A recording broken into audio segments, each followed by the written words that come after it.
Hey everyone, welcome to the stream. It's me, ShellshockPrime, and I am back once again with another night of streams. We have two games tonight. We're going to be starting off with Phoenix Wright Ace Attorney Trials and Tribulations. And the plan is that we're going to be doing the second half of Case 2. So I am going to be wrapping up Case 2 tonight, since I started it last week when I started the game. And afterwards, I am going to be playing Super Mario World 2 Yoshi's Island, where I'm going to be wrapping that game up as well. We have 4 stages in World 5, and then we have like 8 stages in World 6.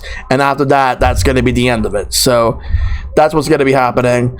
As you can see, as part of the schedule, we have Tales of Vesperia tomorrow, and then Thursday is Pick Your Poison, and no stream on Saturday. And we still have the Alphabet Challenge Game U poll. So if anybody wants to go ahead and cast your vote, here it is. Once I beat Tales of Vesperia, that's when I'm going to close the poll, and the winner will be announced at a later date. But right now, it is time to play some Phoenix Wright Ace Attorney Trials Tribulations, not Just for All. It's Trials Tribulations. I already did Justice for All. Because I did the original and Justice. Now I'm doing the third one. So let's do that. Hope everybody that's watching right now, hope you guys are doing very well tonight. Let me lower the volume a bit. There we go. All right, very well. Let's do this. Let's move through. All right. So now it is time for us to do this. We're going to be playing Phoenix Wright Trials and Tribulations through the Phoenix Wright Ace Attorney trilogy. The third and last game in the trilogy, well, the original trilogy. Alright, so we're halfway through episode 2, The Stolen Turnabout. The third part of the chapter is the investigation, so we're gonna do that. So let's load data.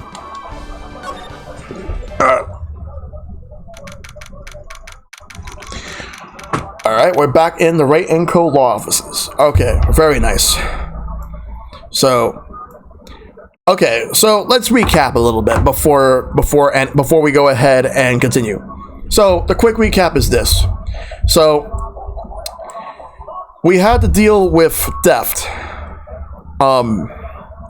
So what happened is that we had to deal with someone named Marvelous Masque, and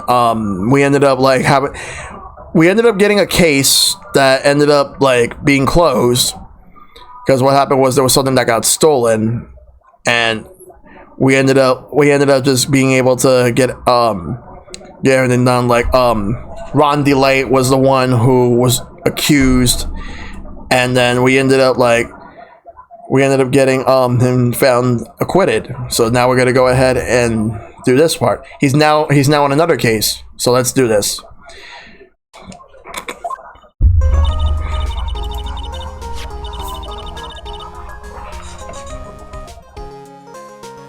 Alright, let's do this. You know, I'm glad we found the urn and all, but poor Mr. DeLight got arrested again. Yeah, because we got the urn back. And, because it was stolen, and now, like, it's back, but now Mr. DeLight got arrested again. Well, supposedly, Mr. DeLight was in the CEO's office when the murder occurred. No way, Jose, I don't buy it. But the one who proved that Mr. DeLight was there was Mr. Nick himself. At least from what I can understand. Looks like you did too good of a job this time, Nick. Well, how about we get started looking into the KB security murder? I think I'm going to head back to Crane Village for a little while, if that's alright. Sure, but why? I'm going to bring the sacred urn back and have some people take a look at it. Oh, that was a good idea. I think I'll go with... No, Mystic Maya, you should stay here. I want you two to spend some special quality time together, full of love and happiness. Pearls was so caught up in her fantasy she forgot there's a murder to solve. Sacred urn given the pearls. Now remember, no fighting, okay? She's gone. Okay, Nick. Time to get going on this murder investigation. Alright, so what we're gonna do right now is, let's talk to Maya. So, what do we do now? Isn't it obvious? We should get out of there and investigate the murder. Well, first, we need to find out exactly where KB Security is located. Hey, why don't we ask Miss Delight? She should know. Besides, I want to ask her some stuff about motorcycles. Motorcycles? You're not thinking of getting one, are you? I'm not the same little Maya who used to be happy with her dinky little bike, Nicky boy. Speaking of asking around, I got a few questions of my own for Mr. Delight. Okay, well, let's make sure to go to the detention center too. You must be relieved when we got the sacred urn back, huh? You bet. But there's something a little different about it. Hey, Vespi, what's going on, dude? How you been? Don't question mark me at me. It's pretty obvious, isn't it? I mean, take a look at this. It clearly says, I am, on the urn in the poster. But the urn we got back says, Ami, like it always used to. Oh yeah, you're right. Plus, the vase has pink splotches on it now. I'm sure they weren't there before. Maya doesn't know, but 1 year ago, when the urn was broken, the repairer accidentally turned Mystic Ami's name into I am. And that repairer was one mechanically unskilled little pearls. But still, I don't remember ever seeing pink splotches on it. Is it possible that her urn is fake? I'm sure Pearls will find out about that once she gets back to Korean Village. Yeah, I suppose. Now that I think about it. But yeah, I hope you're doing well, Vespi. Maya hasn't been back to Korean Village in a long time. So, I guess people still go to Korean Village to do their training, right? Yep. If you want to become a spirit medium, you need to undergo severe training. So why haven't you been in training lately? Maya, doing well. Couldn't stream today, unfortunately, since my sister came home from an emergency and it's really loud right now. Ah, man, I'm sorry. I hope that your sister's doing alright. Well, lately I've been thinking of heading to a channeling dojo to do just that. A channeling dojo, huh? Sounds pretty serious, whatever that is. If you're going to train, you have to be serious. Otherwise, real tragedies can happen. Is what happened last year still bothering you? That murder in her village. It happened because the power of channeling was misused. When a medium uses the Korean technique, she temporarily loses her own will. So when an especially strong spirit is summoned, the spirit medium can get taken over and even forced to commit terrible crimes. What's worse, in those cases, the spirit medium has no memory of what happened. Bang! That murder, it wasn't your fault, Maya. You know that, don't you? I suppose not, but I guess I'm still a bit shaken up, that's all. Sounds like being the master of Korean is going to be a heavy responsibility. Alright, so now we gotta move. Okay, so let's see. So now that I've already talked to Maya, I think we're gonna go to the Masque hideout. There's some questions that need to be asked. Let's see if there's anyone here. Oh, Nicky boy, Maya, Miss Delight. All I wanted to do was help my dear Ronnie. Yeah, but I guess it ended up hurting his case. Don't say that, Nick. She doesn't need your help beating herself up. Hey, Nicky boy, please help Ronnie. He's not a killer, I swear. My Ronnie wouldn't hurt a fly. Alright, I'll poke around and see what I can find out. Really? Are you serious? Oh, I'm so happy. I knew asking for your help was the right thing to do. I don't know what I can do to help anymore. I had no idea Miss Delight had such a vulnerable side. Okay, let's talk to her.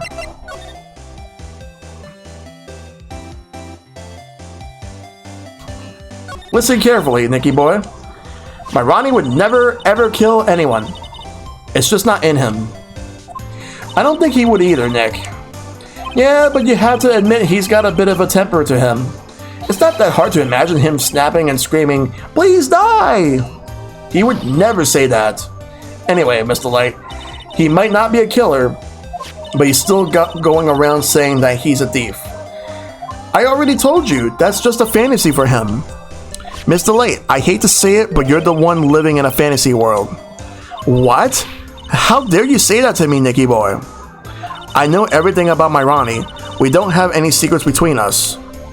Ronnie isn't the thieving type. He's so honest that he wouldn't even sneak a nap. He's so honest that he wouldn't even steal a glance. A thief. Ha! The very idea. I guess I just don't get it. Huh? Get what? I just can't understand how they can be so different and yet be such a happy couple. Yeah, they're sure different. Come on now, Nicky boy. It's not that mysterious, is it? It was love at first sight. For me, anyway. What? For you? I hate these kinds of people more than anything. You mean ace detectives? No, I'm fine with ace detectives. Oh, so then you must mean thieves. No, they're alright too. I just hate thieves that pretend to be ace detectives. There's nothing I hate more than cowardly men. By the way, why did you go to Detective Adme's office anyway? Well, as the trial went on, I started to get more and more anxious.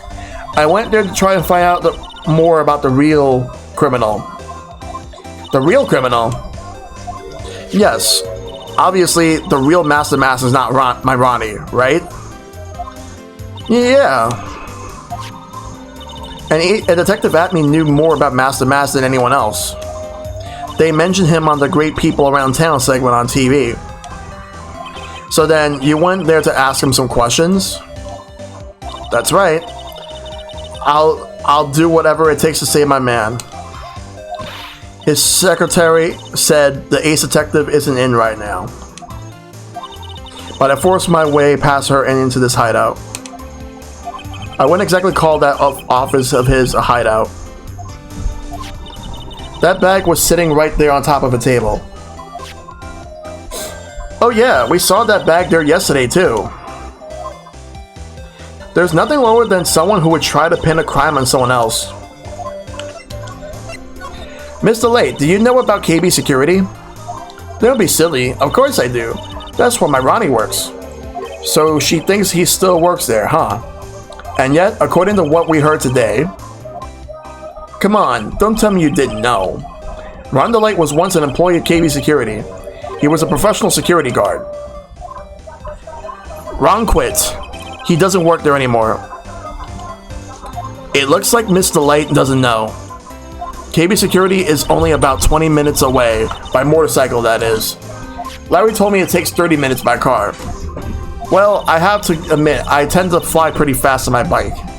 To make it to KB Security that fast, are you sure you aren't literally flying? Why don't I give you a ride sometime, or better yet, how about now? Also, that urn isn't Ami's urn, it's Will I Am. Yep, Will I Am. Back to the lab again. No, I'll pass, thanks. Well, why don't you just tell us where it is and we'll go ourselves? What a scaredy cat you are, Nick. Mr. Light told us the location of the KB Security. Okay, let's head over there right now. Right away, Nick. Alright, we have one more question to ask her.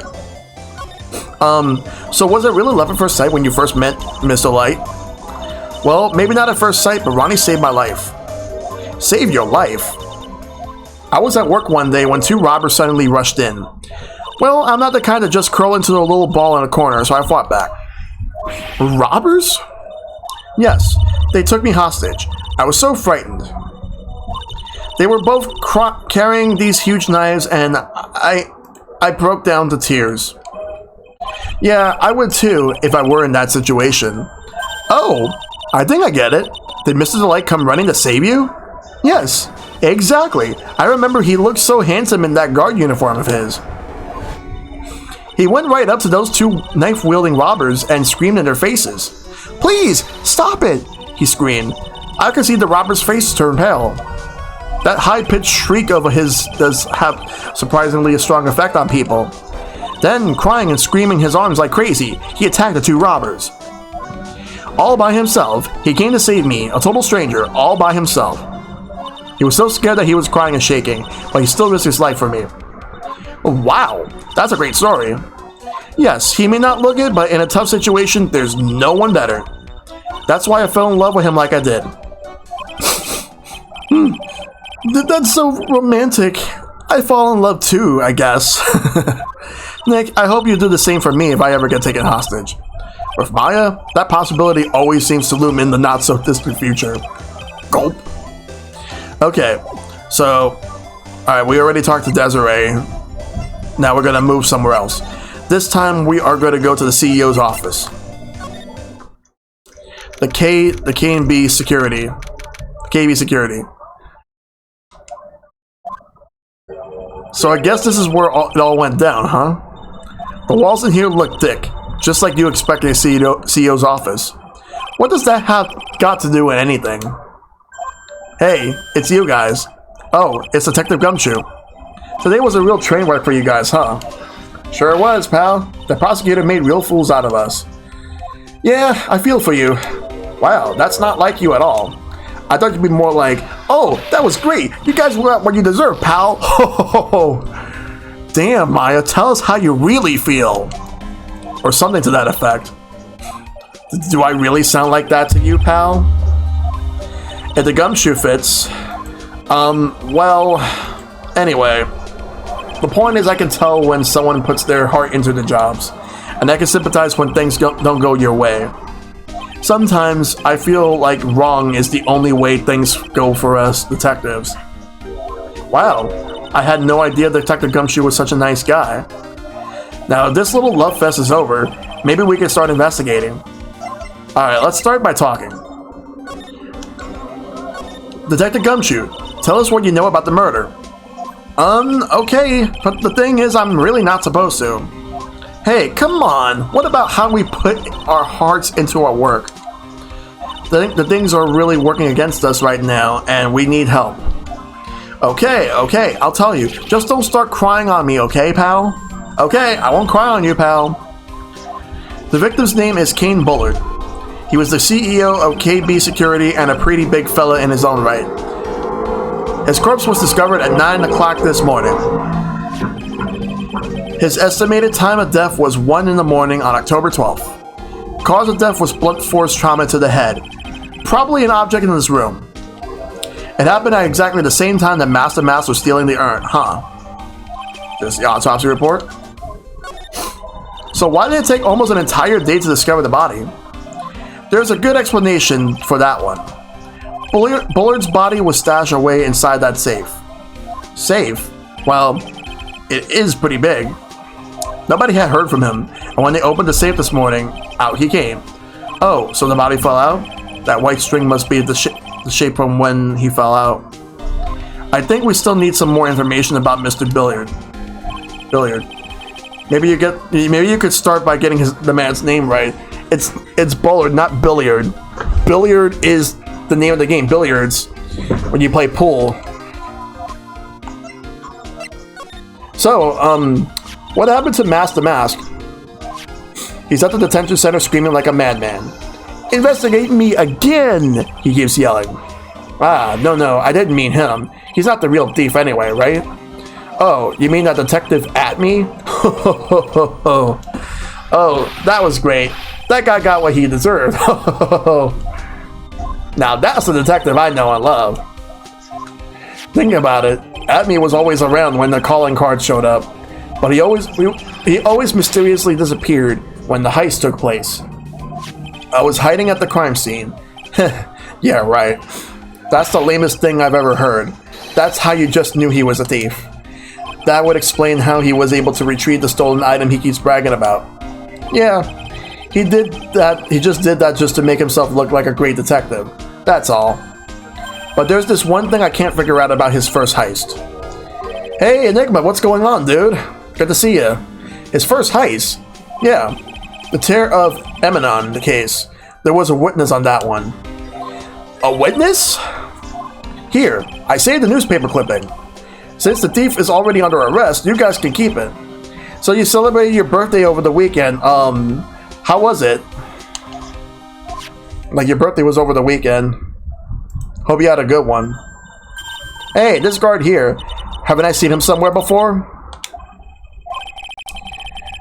It's pretty small and so it's kind of hard to see, but now that she mentions it, I'm doing all right. Just right now I'm at the point where so the first case there was a thievery case. All right, okay, no. In case 2, the first half of it, so there was like this guy masquerading as like this big time thief, stealing an urn, and there was a guy that was framed, but it turns out that there was a so-called ace detective, as you can see in this picture right here. He was the one who actually stole the urn, and as a result, now he's in jail. However, the person that was accused, now he's back to being like detained once more because he's gonna have another case. This time, it's a murder case instead of a thievery case. It was relatively. I treated myself to Red Lobster on my birthday, and I will soon eat a cake that I'll get myself. Nice, very nice.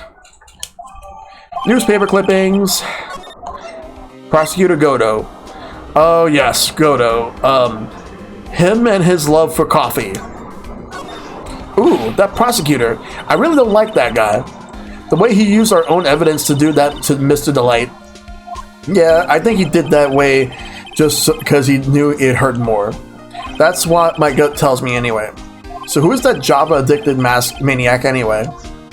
Prosecutor Godo? He's quite the enigma, huh? The thing is, pal, I never even heard of the guy before. He just showed up one day at the prosecutor's office, came out of nowhere. That's right, he said this was his first case as a prosecutor. And it's true. According to the records anyway. But no way he's an amateur. He's an Iceman in court, a maverick that gives me goosebumps. Goosebumps? You? Yeah. I knew something was off about him, so I asked around. Nobody would talk to me. They all just turned the other way. Poor Detective Gumshoe. I had no idea you were so unpopular. Real talk, I haven't had Red Lobster in years, like since like 2014. But I wouldn't mind going back once things start to get better. Relatively good? Alright. No, that's not what I meant. That Godo guy acts like he knows me and has a grudge against me. I get the feeling he's hiding some kind of dark secret. Okay. So, let's present some things. This newspaper clipping, let's show it to the Gumshoe. This was his first heist, and I guess I underestimated him. I was sure I was going to get him, so I was careless and lost the info on the witness. By witness, do you mean the guard in this photo? Yeah, and he and the detective worked together to try catching Marvelous Masque. But he got away, huh? That guard. I got the weird feeling that I've seen him around lately. Alright. I also beat Xenoblade Chronicles Definitive Edition Stories today. It's still a great game, story and character-wise. Yeah, I can't wait to play that game myself. Alright, let's present, Kane Bullard. Yeah, like, I've heard great things about it. Detective Gumshoe, tell us more about Mr. Shane Bluebard. That's Kane Bullard, not Shane Bluebard, pal. Oh, yeah. The victim in this case just doesn't make much of an impression on me. Well, you were the victim up until Mr. Bullard was found dead. Yeah, and his body wasn't discovered until this morning. Anyway, we don't have enough information yet. Can you help us out? Sorry, I'm actually a little confused myself. For some reason, I'm just blabbing like an idiot right now. Okay, Nick. Now is our chance to get more info about the victim, so hurry up and ask. Alright, so let's talk. Can you tell us some more about Mr. Bullard? He was the CEO of KB Security, right? What kind of company is it anyway? Well, the company basically sent security teams out to buildings to guard them. Mr. Bullard must have had the chance to learn a lot of secrets doing this kind of work. Oh, and I don't know how to put this, but the guy was kind of a money grubber. Really? Me too. I just love money. I can't ever get enough. Please stop leaning in towards me like that. You aren't getting to my wallet. Anyway, it looks like he did some pretty shifty stuff to earn his millions. Oh, so that's my problem. I need to be shiftier. Let me go already. Apparently, he was involved in selling trade secrets between rival companies. Oh, that's pretty dirty and underhanded. Yeah, oh, KB Security used to head security operations against Marvelous Masque. What? Really? Yeah.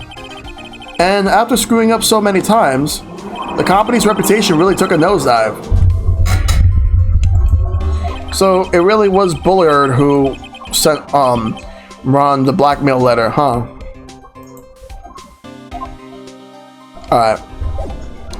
Alright, so let's present. Actually, no, let's examine a little bit. There's this blue book over here. Check out this big, thick binder here. Leave the heavy lifting to me, Nick. Reading a file isn't exactly back-breaking work. Just a little hard on the eyes. So what did you find out, Nick? This file. It's not about any sort of security operations or anything. This huge file is all about Marvelous Masque. It's filled with info on him. What? What kind of info? It's filled with incredibly detailed information about his methods on the crime scenes. Hey Nick, look at that last page. It's a list. Let's see. Tear of Emanon, 100 grand. This looks like a list of all treasures that Marvelous Masque stole. So then $100,000 is the value of the stolen item? I don't know. That number sounds kind of low to me. I think I'd better secretly make a copy of this list. And there we go. Alright. Oh, there's a button here. Let's see. How? Hey, cut it out. Don't press that. That was pretty funny. I never knew Detective Gumshoe could jump like that. What is that button anyway? It's an emergency buzzer. It says right there in the panel. Oops, you're right. It's written right there. Nick, how many times have I told you to read the instructions first? This alarm is connected to the basement guard room. It's used to summon security up here. Really? That's possible on the night of the crime. Ooh, so when the CEO was attacked, do you think that maybe he pressed the buzzer? Yeah, I thought about that. So I asked around down there, but they said that the buzzer never went off that night. Also, we couldn't find any fingerprints on the buzzer. Mr. Bullard, the victim, wasn't wearing any gloves, by the way, just so you know. I think we better go and talk to the guard about this emergency buzzer. There we go. Alright, let's move to the security room. We still have some more things to figure out. Wow, this is really something else. For a security guard office, it sure doesn't feel very secure. KB security guard. Uh-oh, I just remember Larry might be. Hey, Nick, what's up? Oh god, not you again. So he is here. Yo, how's it hanging, dude? And you got my sweet little Maya with you, too. Hi, Larry. Here I was working my fingers to the bone. And in walks an angel I got no problems with a daytime date. It's all good. No, that's not what we're here for. We're investigating the Bullard murder case. Huh? Oh, yeah, that's right. You're a lawyer, aren't you? He's so hopelessly clueless. Well, if it's about the murder case, boy, have I got some good info for you. Really? What is it? Well, I don't mind sharing with my sweet little Maya, but Nick here's a different story. But Larry, I thought you two were old school buddies. That was then and this is now. What is it? What is it then, Larry? So what's this good info you were talking about, Larry? Hey, I'm a guard, a pro. I can't just give away information for free. He wants a bribe? I thought professionals were more, I don't know, honest. Can you talk to him, Maya? Larry, tell us already. What's the good info? Hey, I like that. This kitten has got some claws. Okay, you really want to know? Yes, so tell me. Okay, so the thing is, Rhonda Light was an employee here, and naturally, since I'm a pro, I looked into his background. Follow me? Yes, you're a pro. I follow you. Go on. Well, 1 year ago, when the light was fired, and there was no warning at all. It just happened all of a sudden. I know this is a small company, but I think that was pretty awful. I guess he must have done something bad to have gotten fired like that. Like maybe skipping out of work or go to pick up hot chicks or something? No, that's just you. So what is it like to be a part-time security guard? Let me tell you, it's tough. Well, you know me. I get by alright. I guess. First, I had to keep my eye on the monitors. Those monitors. All the time. Monitors? There are security cameras set in each room around the building. It's really hard. Sometimes I feel like my eyes are gonna fall out. Oh. And if I see something suspicious, I have to contact one of the teams. What teams? The security teams for this company. They're supposedly the best in the business. But I'm no amateur either, so if it's something small, I don't bother calling them. So in other words, you basically watch TV screens all day long. And now for the night of the crime. You were in this office when the murder took place, weren't you? Well, why do you say that? This is just a part-time job for me, and I can't operate the equipment, and I'm dumb. Even if it's part-time and you are dumb, you're still in charge of security here. Hey, give me a break. Don't try to pin the whole thing on me. That's not fair, Nick. Huh? I don't think you can expect someone like him to take any responsibility.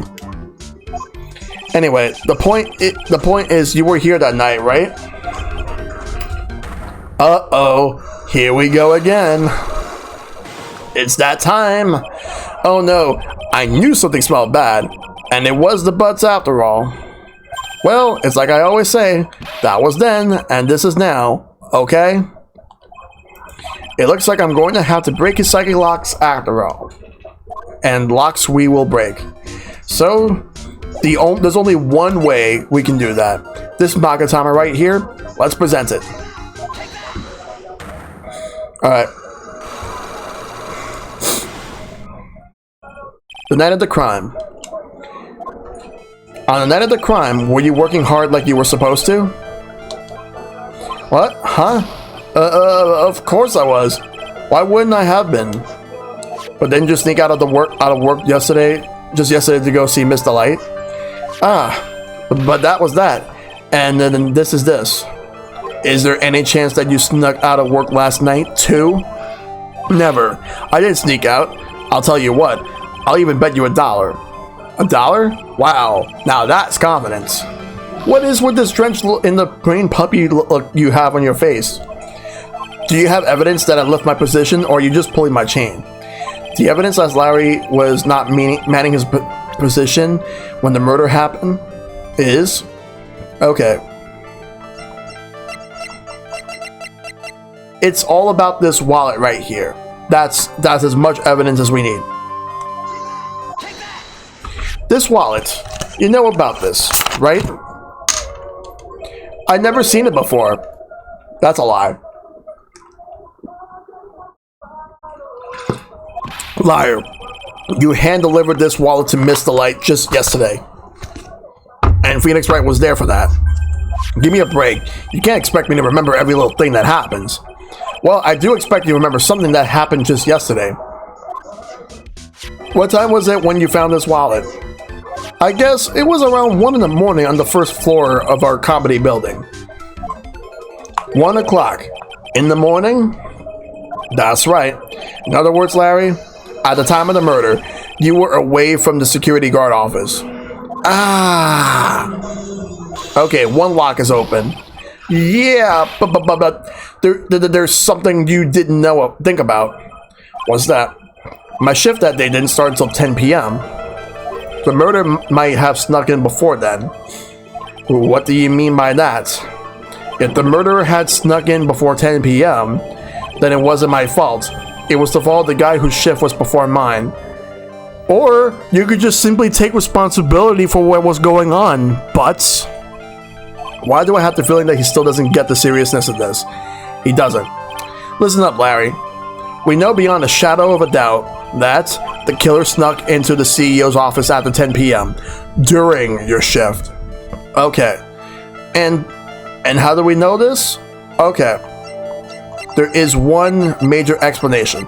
The CEO office buzzer. Oh, fuck, I fucked up. I fucked up. No, it was the key card. Fuck. Ooh, boy, you had me really scared. I've never seen anyone so relieved in my whole life.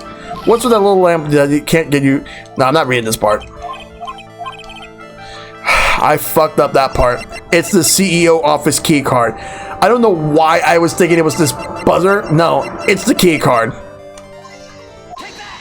Larry, when you use this key card, does it leave a record? Yeah, it does, but I can't show the record to just anyone you know. That key card data was already made public in the trial today. What? I didn't know that. Any kind of request info like that is supposed to go through me.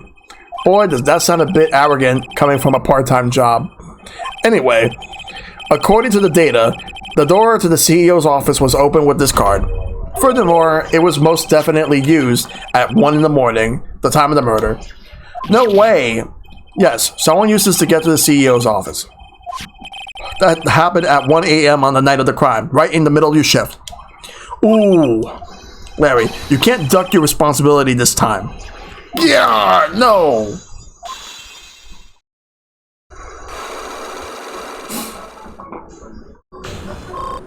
Unlocked successful, and now everything's restored. I can't believe I messed up there, but good thing they gave me the chance to go back and do it again. Ooh, I knew it. It's all my fault. It's my fault that the boss was killed. My fault. Larry, there was nothing I could do. I have important issues to deal with too, man. What happened that night anyway? My Donna happened. Huh? Your Donna? I got a bad feeling about this. Oh, don't we all, Phoenix? Don't we all? Yeah, my Donna called and said, I have to talk to you right away. So I went to see her. He was standing right there next to her. Who was? Her new boyfriend. It was like some horrible joke. Before I knew what was going on, the guy socked me right in the kisser. Normally, I'm the one that does the punching. Isn't that right, Maya? Yeah. So is that why you left the security guard office? Wow, I'm sorry. It is all my fault. How can I ever make up for it, Nick? What can I do? What? He's curled up on the floor, crying like a baby. Oh boy. Nick! Is there anything I can do? Anything? Just name it. I'll do whatever I have to do to make up for it. I swear I will. Larry.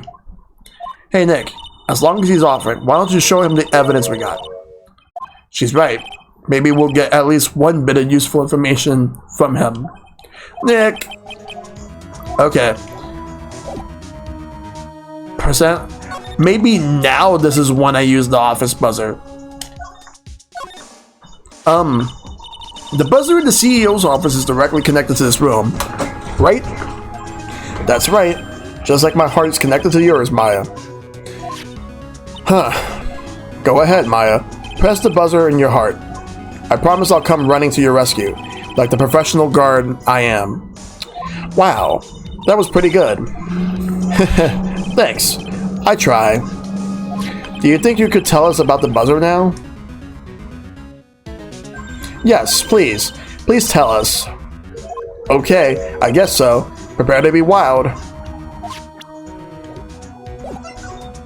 Alright, let's talk about the buzzer.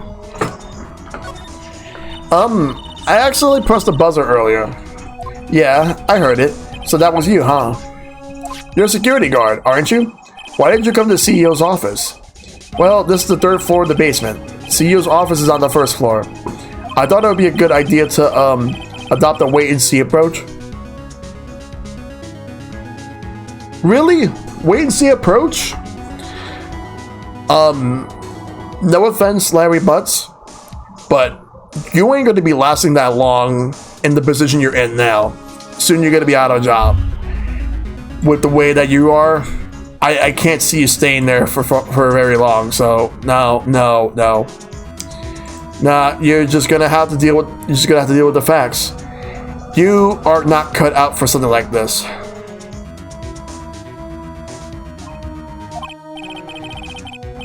Plus, there's a police detective here, right? I just didn't think it was necessary. It's as if he's trying to win an award for the laziest person on the planet. Let's get back to talking about the night of the murder, okay? Is it true that the buzzer didn't go off that night? There must be a record, right? You must have a bad look at it, right? Of course I did, and I couldn't possibly have made a mistake either. Do you think you could just take off one more look for me, pretty please? Oh, okay. I just can't say no to you, Maya. What do you think, Nick? He's probably right. I don't even think Larry could make a mistake like that. Wah! What is it? What's wrong? I made a mistake. Huh? But how? It can't be. It's impossible. Okay, enough already. What about the records? That night, it went off just once. In the morning. At around 1 in the morning. 1 a.m. 1 a.m.? That's when the murder happened. Really? Are you serious? That's terrible. It can't be. Alright, there we go. Alright, so I got the buzzer record.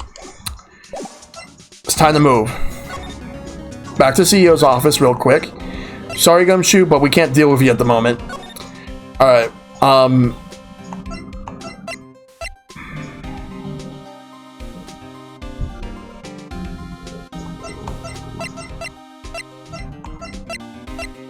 let's see. Main exhibition hall. We'll go here. Real quick. The Treasures of Karain exhibit is all ruined now. Maya, I'm sorry, it's just so sad. This was our big chance for everyone to learn about spirit channeling. Maybe I could cheer her up somehow. Well, now that we got the sacred urn back, maybe we can reopen it. Really? Sure. Maybe we can label it the Urn of Master Masque's Desire. That would probably attract a lot of attention. Whoa. Whoa, whoa. That's brilliant, Nick. We can clean up and be filthy rich. Woohoo! Wow, that was surprisingly easy. Well, let's move. Let's go to the basement warehouse. Alright. Let's do that. Oh, it's you, Mr. Wright. Miss Andrews. What's she still hanging around down here for? So, how's it going? What about the sacred urn? The urn? Oh, that. It's been taken care of already. What do you mean, oh, that? Taken care of? Do you mean it's been found? Yes. It was brought in during the trial today. Wow, really? You really are the greatest, Mr. Wright. Mr. Wright had nothing to do with it. It was Master Masque's wife that found it. Well, anyway, I'm so relieved. So let's talk to her for a little bit. I just heard all about it on the news. So the detective was actually the thief all along. It looks that way right now. It's my fault. I'm the one who ended up hiring the mask to guard the treasures. Don't blame yourself. You were just doing your job. Hey, Nick, if she wants to apologize, you should let her.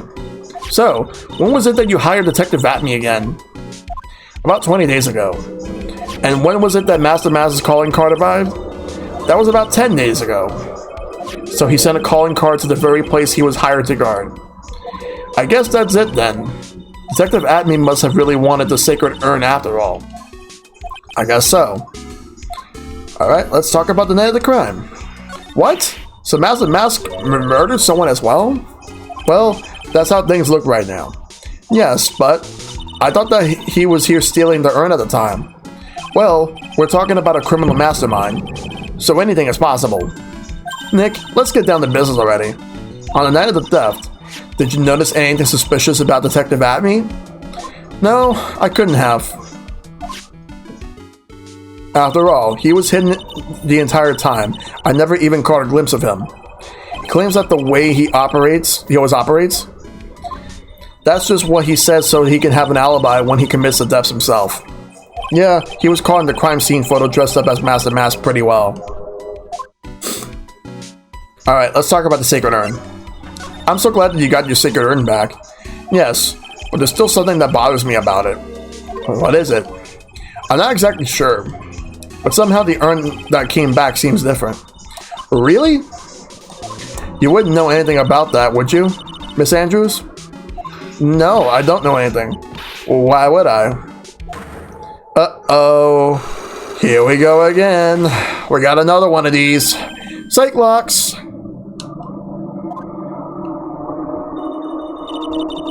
What do you think this means, Nick? It means the person that holds the secret to the mystery of the Sacred Urn is our very own Miss Andrews. However, I don't think we have any information to warrant using the Magatama right now. So, what I'm going to do right now is we're going to move back to the main exhibition hall. And now we are going to go to the Wright & Co. law offices. From here, we are going to go to the detention center. Ron the Light is here, and we're going to go pay him a visit and talk to him. Mr. Wright. Mr. Delight. Did they finish their interrogation? Yes, but please don't leave me alone anymore. Mr. Delight, you lied to us before, didn't you? You see, on the same night, the Sacred Urn was stolen from Lordy Taylor department store.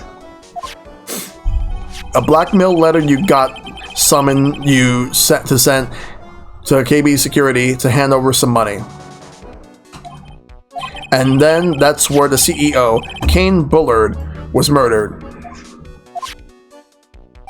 But there's only one Ron the Light, am I right?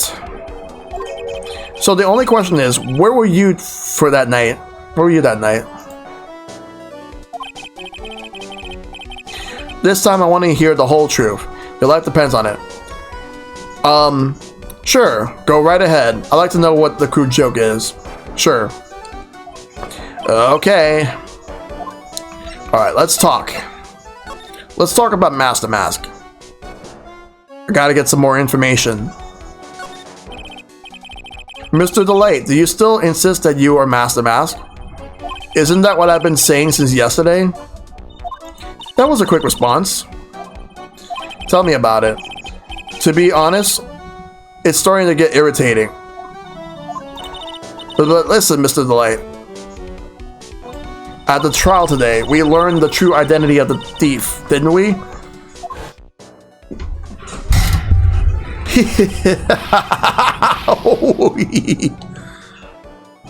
Take a good look, everyone. Unable to find a rival worthy of my genius, I was forced to create one by myself. Here I am, the tragic clown. I guess it's true.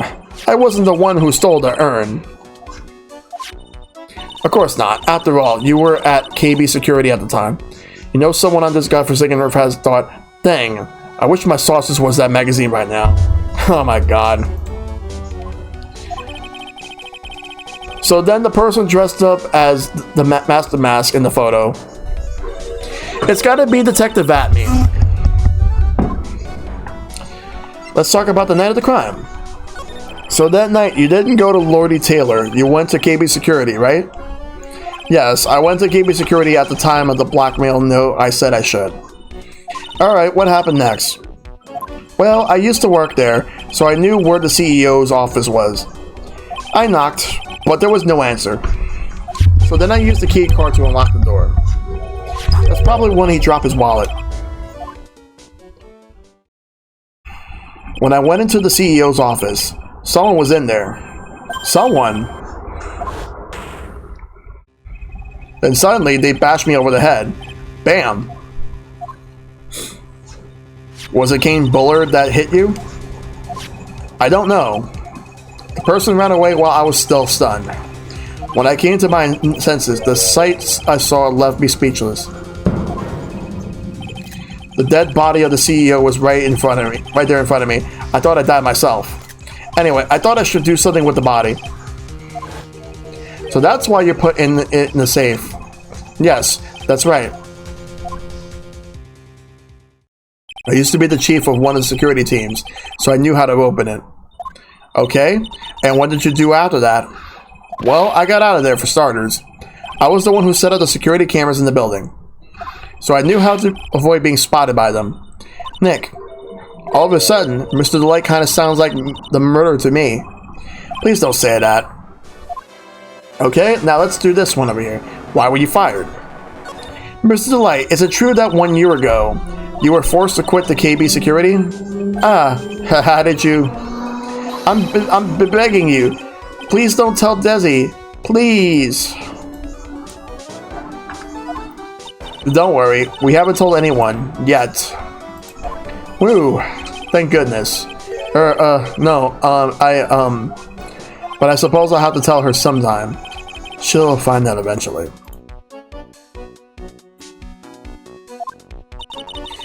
Why haven't you been hiding it from her anyway?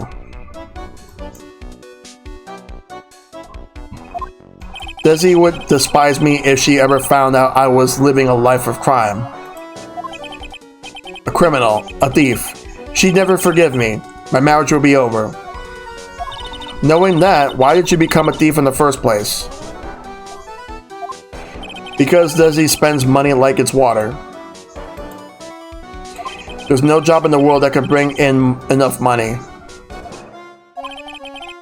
Except being a thief, at least that's what I thought anyway. So he became Marvelous Masque for Desiree, huh? Okay. So now that I've talked to him, next up, we're gonna present him the newspaper clipping. Hey, this is an article about my debut heist. Boy, that was a tough one. Before I knew it, they were hot on my trail. But Master Masque, he must have gotten away, right? It says in the article that he disappeared. That's right, I got a sudden burst of inspiration. I hid my Master Masque in costume in a nearby plastic bucket. Then I quickly changed into my security guard uniform. Pretty clever, huh? Look over, eh? Wow, awesome. Hey, hold the phone. The guard in this photo. Is this you, Mr. Delight? That's right. Nice trick if I do say so myself. Actually easy to figure out. Even pros could see through that in a heartbeat. Updated newspaper clipping in the court record. But as you might expect, Detective Atme found in disguise. He truly deserves the title of Ace Detective. Detective Atme found the Master Masque disguise? That's interesting. Yes, and I heard that he brought it home with him. So that's it. That's when Atme got his hands on this. Thanks to that, I got the chance to remake my costume. That must have been really time-consuming, huh? Yes, it took quite a while to complete. Anyway, a few days after that, I received the first of the blackmail letters. Blackmail letters? You got them starting when? Tell me more. Now. Hey, calm down. Don't get so worked up. Alright, yeah, let's talk. This blackmail letter, is this the first one you got? No, of course not. But this is the first one that ever called me out to a specific location. So did you start receiving blackmail letters after this incident? Yes, just a few days after the tier of Emanon heist. That first letter, it said, I know you did it. So someone found out about your true identity, just like that? It's not easy being a master thief, you know. I got proof that it was you, so give up, it went on to say. So in the end, I had to give up the treasure I went through all that trouble to steal. Is that right? Hey, hang on a second. What do you mean you had to give it up? Oh, don't worry. After I put the jewel in the safe deposit box the letter specified, someone sent me $10,000. No one said anything about me being worried, you know. After that, I started getting the plans in the mail. Plans?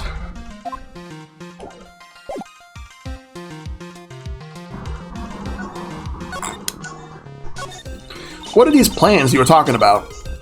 They were instructions on how to steal a crown or painting or some other rare treasure. They showed security blind spots, escape routes, and even suggested training methods. So you mean that the one who planned the heist wasn't you? No, it wasn't. I only planned the very first one. After that, I received plans from some very kind person, incredibly detailed plans. It sounds like Mr. Delight is thankful to the person that was blackmailing him. So Ron Delight was Master Masque after all. But someone else is behind the thefts. Someone who planned them all in detail. All I had to do was deposit the treasures I stole into the safe deposit box. And I just waited for the cash to come in the mail. But you tried not to look so gleeful about it? So you went after the sacred urn because of one of those plans too? Well, see, truth is, I'd never seen the urn. All I did was follow the instructions and steal what I was told to steal. Mr. Delight, is everything you just told me the truth? Yes. Well, please don't tell Desi, okay? There we go. Ron, before we go, there's one more thing I want to ask you. Yes? But please don't hurt me. Mr. King Bullard, do you swear that it wasn't you who killed him?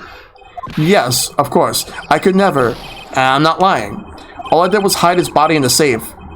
But then I was afraid they'd discover what I did, so I turned myself in yesterday. Why? Well, if the judge had ruled that I was guilty of robbery, then I have an alibi, right? I guess so. You're really clever, Mr. Delight. I guess I had no choice but to take Mr. Delight at his word. Mystic Maya. Hey, Pearly. I'm back. Hey, Pearls. So what have you been up to this whole time? The sacred urn, Mr. Nick. I took it back to the Korean village to have it examined. And? What did you find out? Well, there's no need to worry. They say it's the real urn. Whew. That's a relief. I was really worried. But there's one small problem. These cute little pink splotches. They say that it's paint, and that they were put on the urn recently. Why are we talking about the pink splotches again? What's the big deal? What's the big deal? We gotta find out how they got there. That's the big deal. Yes, Mr. Nick, we gotta find out how they got there. Okay. We'll go find out how they got there. Please don't forget about me. Well, we gotta move through. We can't deal with you anymore. We got what we needed out of you. So we're going back to Wright Cool offices. Move. We're going to the main exhibition hall. To the basement warehouse. Alright, let's see what we can do here. Oh, Pearl! How nice to see you. Hello there. I haven't seen you around lately. What have you been up to? Well, actually, I was having this urn examined. Oh, I see. Maybe if we take another good look at this urn,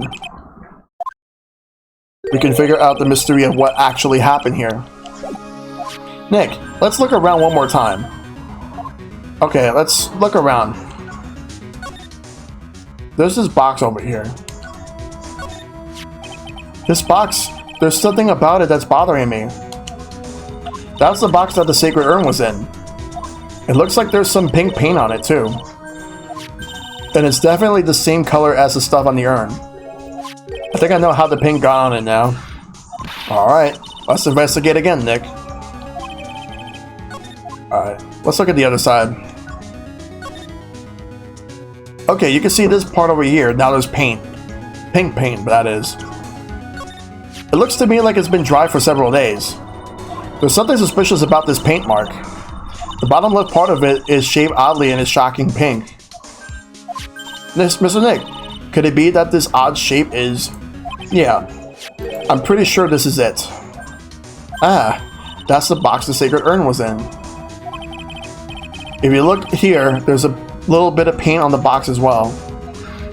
Wow, you're right. Look, it matches.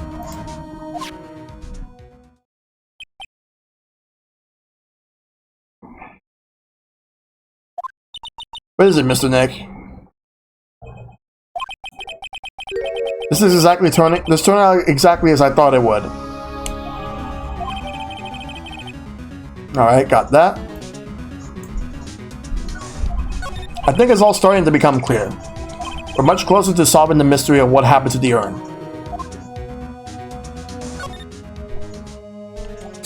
Alright. So, I think we got enough information to present the Magatama and do our thing with it.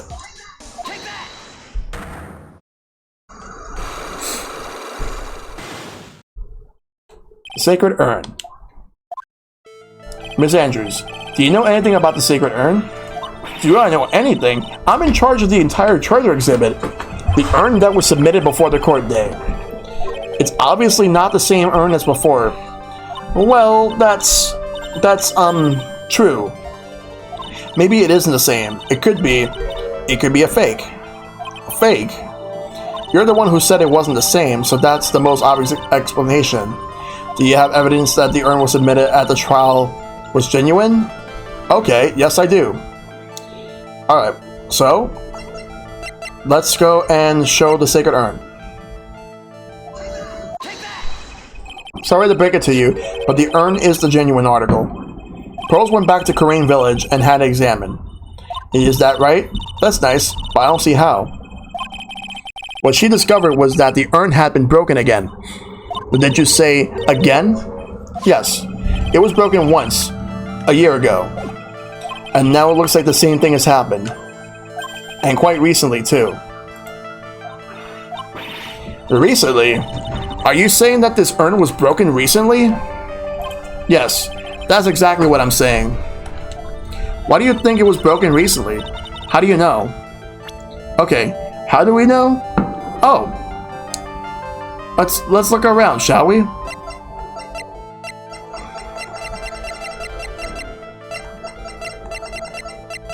Okay, we got this treasure exhibit poster. I think that's what I'm gonna show. This poster. It was made recently, right? Poster? Ah, the poster for the exhibit. At the time when this photo was taken, the urn said, I am on it. But now, for some mysterious reason, it says, Ami. When the urn was fixed, the letters were transposed. Ah! Okay, one of them broke. I am? What does that even mean? I don't know anything about that. I wasn't even there when the photo was taken, when this poster was taken. That was a mistake. Now, tell the truth. Well wait. 4? Even if the urn was broken, I had nothing to do with it. Huh? Yes, that's it. It must have been one of the people at the photo shoot. They probably dropped it. I'm sure that's what happened. It looks like she's not going to give up that last psych lock so easily. Do you have any proof that the urn was broken here at Lordy Taylor? Alright. We got these paint marks over here. Well, Miss Andrews? What is this supposed to mean? There's a pink paint all over this urn. And there's pink paint all over the floor and the walls of this basement warehouse. In other words, this urn was broken here. You can't weasel out of this one, Miss Andrews. But... Uh-oh. She's trying to make her escape. But you can't get pink paint anywhere. Well, there's none in my office, that's for sure. Well, there is in my room. Liar. Anyway, the paint on the urn and the paint on the floor, there's no proof that it's the same paint. Come on, this is getting ridiculous. The proof linking the paint on the urn to the paint on the floor is this urn box right here. This box. This urn was stored in this box, right? Yes, that's right. Well, there's pink paint on this box as well. I think you already know where I'm going with this, don't you? Yes, more or less. The paint on the floor has an odd shape imprinted in it, doesn't it? Yes. If you put this box into the paint, you can see it fits perfectly. Which means this box was dropped right over there. And that is when the urn was broken. Your name does you justice, Mr. Wright.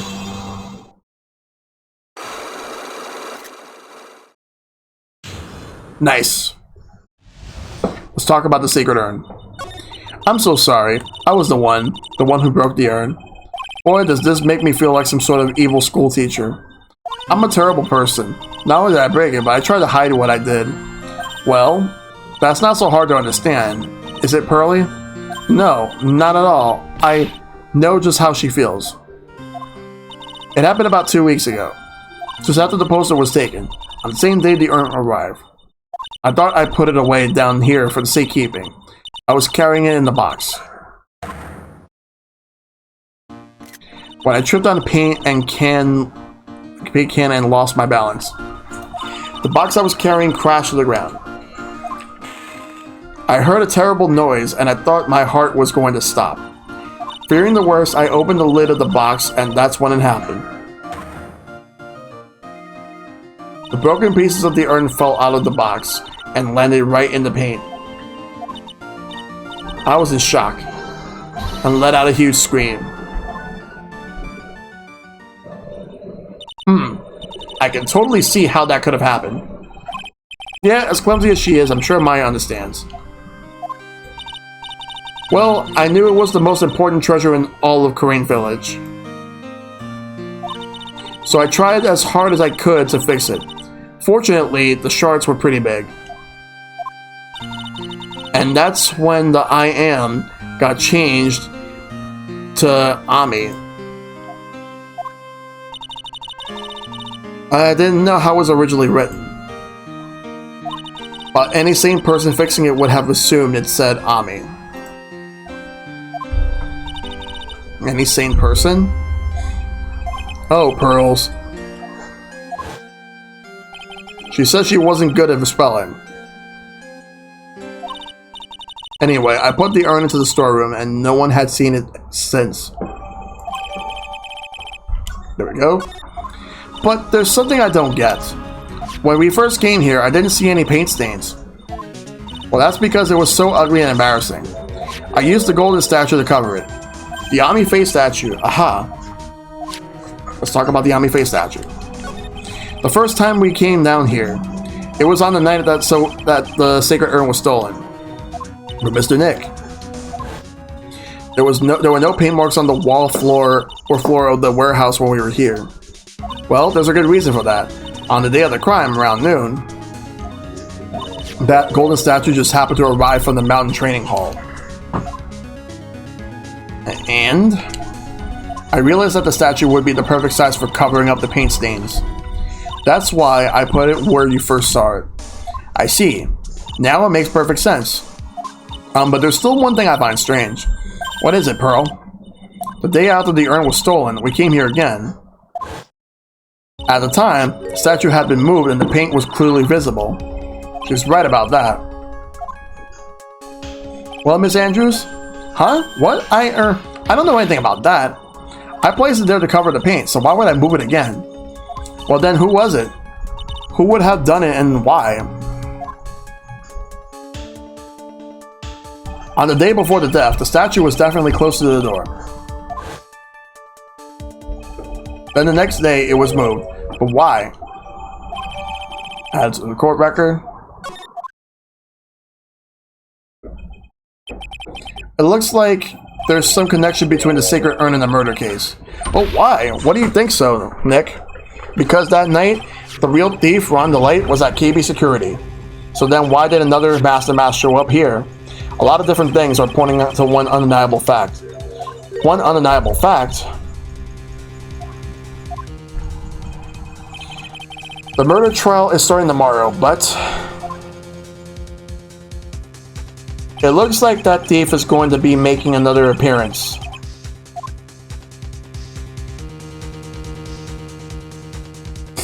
And it's trial time.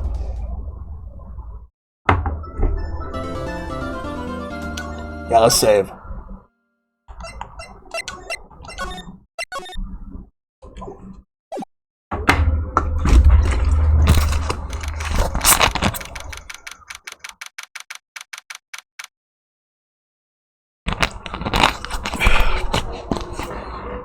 We're nearing the end of the trial, the end of the case. So we did the detective stuff. Now we gotta do the trial. Hey, Nick, what is it this time? You won't believe how many people are here for the trial. Well, it is a murder case. What are you talking about? They're here for the trial next door. Next door? Why don't you know this, Nick? They're having Detective Atme's trial today. Detective Atme? They say they're going to try him as Master Mask. Already? That was fast. Boy, I'd love to see Master Mask trial. I know. By the way, where's Pearls? Oh, she went back home. She says she can't neglect her training anymore. I know you don't like me. Pearls has really gotten into her training lately, huh? Yeah, ever since that incident last year. Please, don't ignore me. Oh, Mr. Delight, good morning. No one likes me. No one would notice me, even if I killed someone. Come on, don't be silly. Wait a second. You don't mean you're the murderer? No. I'm just a poor thief. No, wait, that's not right. A thief can't really be poor. Now, let's see. According to Mr. Delight, from his second crime on, he was following a bunch of set plans. Plans that someone had been sending to him to help him commit the heist. Do you really think there's a connection between the thief and the murderer, Nick? It's possible, but today's trial is a race against the clock. Huh? How come? Let's just take our time like always. I'm afraid that's not an option. Huh? If it's not an option, then we gotta really get through this.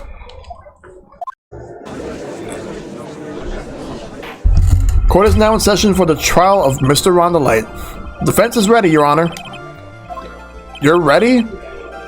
Preparation is the last refuge of the week. Okay, settle down, everyone. Let's begin with your opening statement, Mr. Godo. He's got the judge in the palm of his hand, yet again. Ron Delight is simply too young to be sent to war. That's all. I'm afraid I have no idea what that means, Mr. Godo. Huh, then you need to get out more, Your Honor. Life is war, but that is exactly why you must be more precise in your wording. That's all my statement means. You understand now, right? Yes. Well then, let me briefly summarize the details of this case.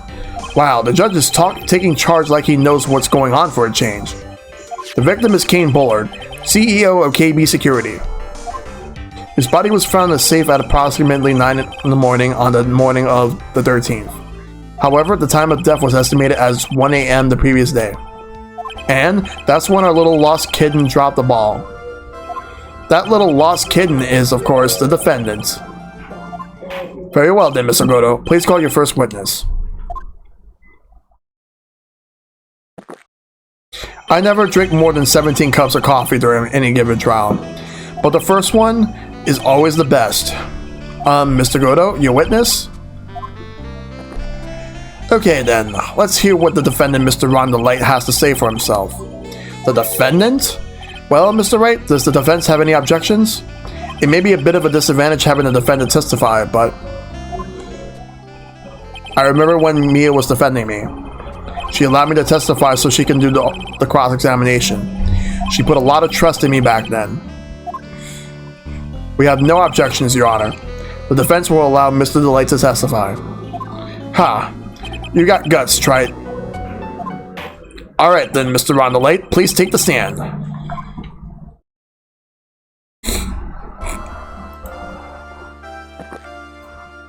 You did it, didn't you? Yes. What? No, that's not true. For a moment there, I thought we would set the record for the shortest trial ever. Well, Mr. Delight already looks plenty guilty with that face he's making. And once he opens his big mouth, he'll probably put the last nail in his own coffin. Very well. Now then, can you tell me something? If you didn't kill Bullard, why did you go to KB Security? Well, that's kind of hard to say. Boy, I wish I could go home. Now then, let's hear some testimony about what happened. It's testimony time. That evening, around 1 in the morning, I went to see Mr. Bullard in his office at KB Security. The blackmail letter I got, it ordered me to go there. I'd been working for KB Security until a year ago, so I knew where his office was. 1 a.m., the exact time the murder took place. The weak get washed away by the tides of fate. The strong drink it up. Drink up that coffee, Godo, because soon you're gonna be tasting bitter coffee. Heh, it's bitter today too, just like my destiny. I say that and all of a sudden you say that too. Wow, that's crazy. You never know that from the way he's chugging it down. Mr. Wright, your cross-examination if you please. Cross-examination time, let's get ready to do this. That evening around 1 a.m., I went to see Mr. Bullard in his office at KB Security. The blackmail letter I got, it ordered me to go there. Yep, timing indeed. It ordered you there? It was the first time I gotten a blackmail letter that ordered me to go somewhere. I'm hoping later in this case, Godo tastes even bitter coffee. Does that mean you've gotten the other blackmail letters then? Oh, of course. They say, oh, damn it. Oh, haha, why don't you save those for later, Mr. Light? Please don't say any more. Now, what should I do?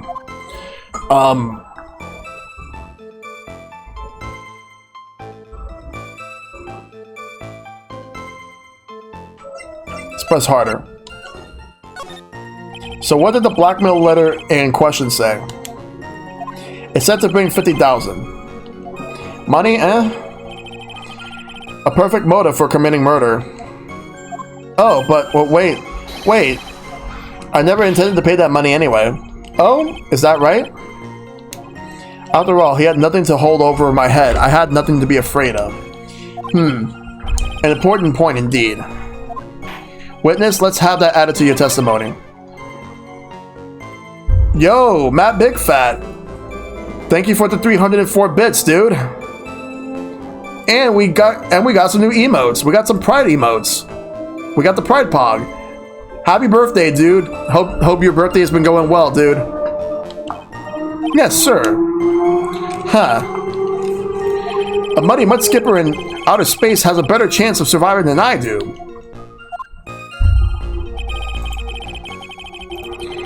The blackmail threat didn't scare me. It wasn't going to cost me trouble or anything.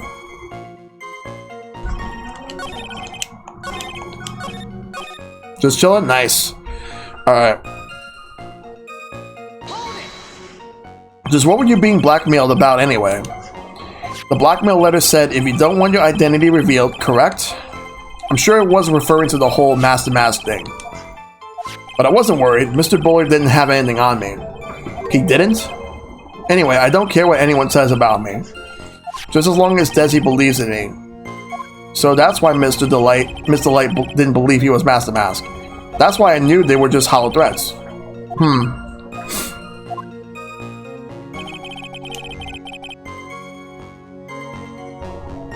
I've been working for KB Security until a year ago, so I knew where his office was.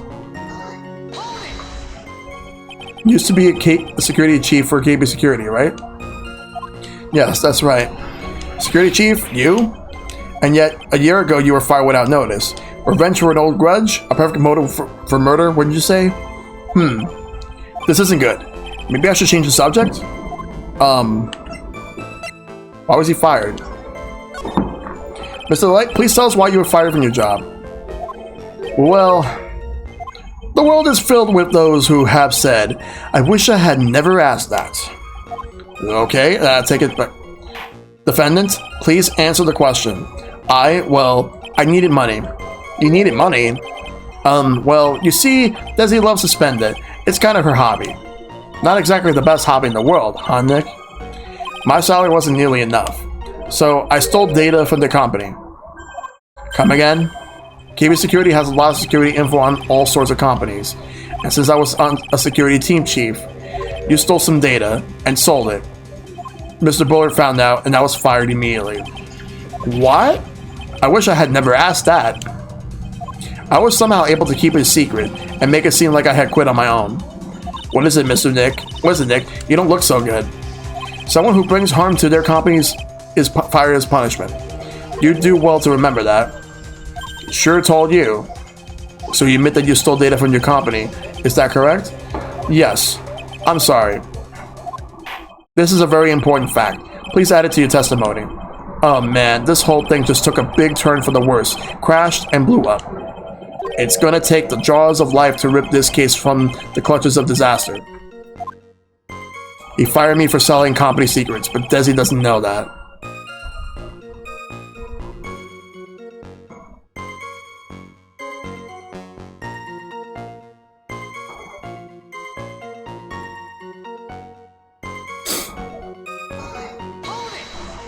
Why would you do something like that? Well, for Desi's hobby, what else? Wasting money, huh? It's not a waste. So Mr. Light doesn't know that her husband was fired, does she? So it would seem... I'm not sure what to think about couples who keep secrets like that from each other. I can't believe it. This case has gotten even Maya to think seriously about couples. Please try to stay focused, Mr. Wright. There wasn't much to his testimony, was there? Sounds like he's avoiding something. At least that's what it sounds like to me. Uh-oh, I got a bad feeling about this. We better be careful. But if we don't find a way to make him spill the beans, we'll never get closer to the truth. Yeah.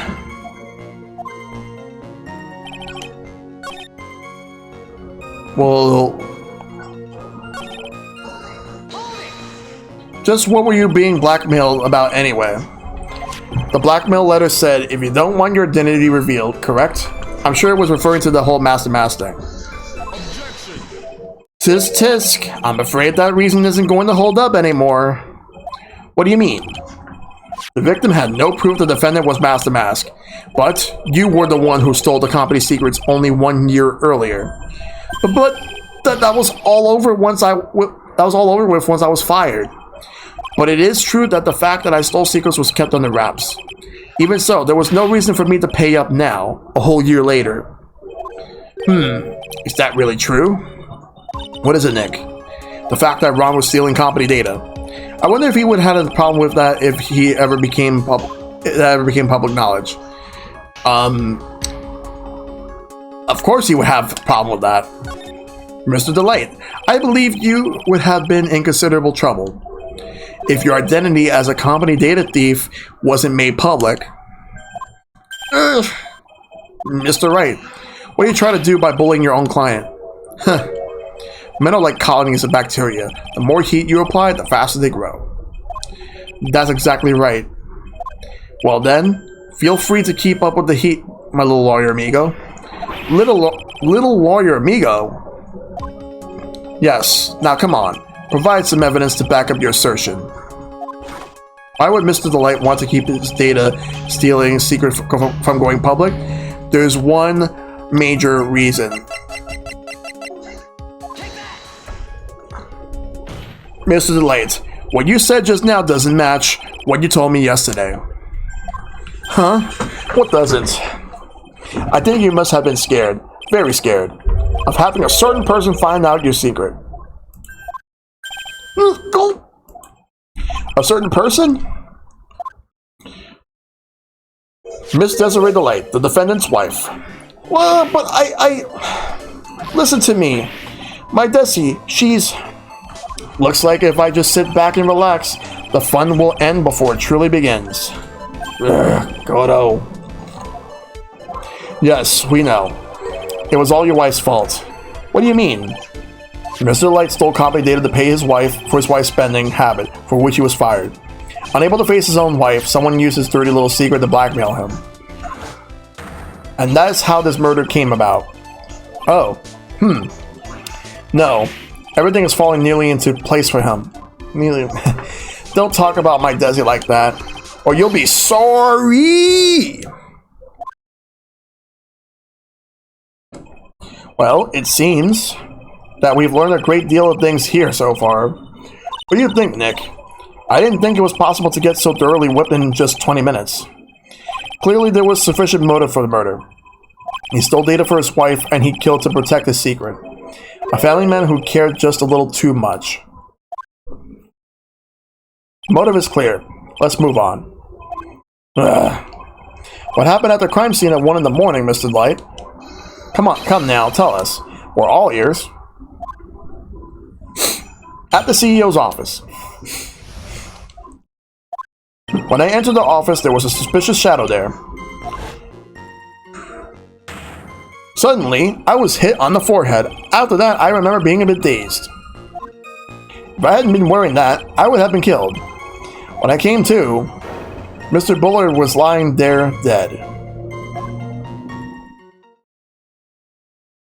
I see. Suddenly hit on the forehead, huh? I believe the detective from yesterday provided similar testimony. He said that the Masque struck him on the head from behind. Of course, since that may turn out to be the culprit himself, that was all a lie. Ha. No one's going to believe a pathetic lie like that. Well, what are you saying? I really was attacked. We'll find out if what you say is true or not during the cross-examination. Got that, Mr. Wright? Don't go easy just because he's a client. If I see any sign that you are, I'll treat you to another cup of my special blend. You don't need to worry about that, Mr. Goto. I have faith in Ron. I know he didn't do it.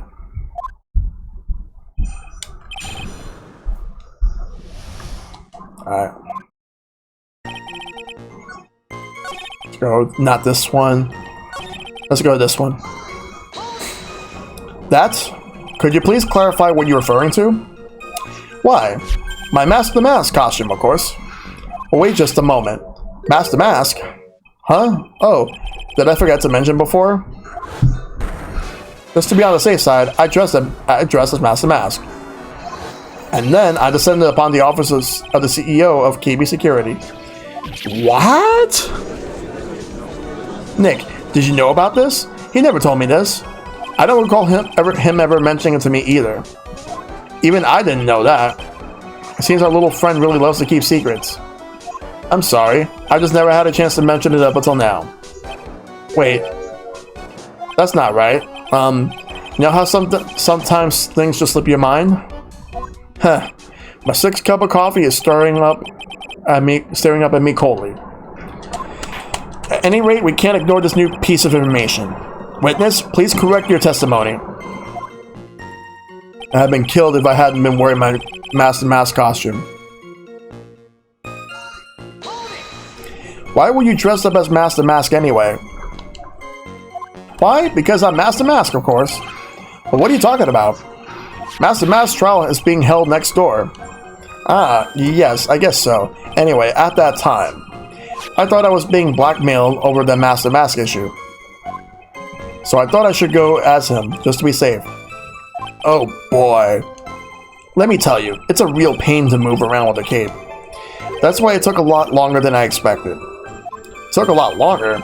What is he talking about? Let's press harder.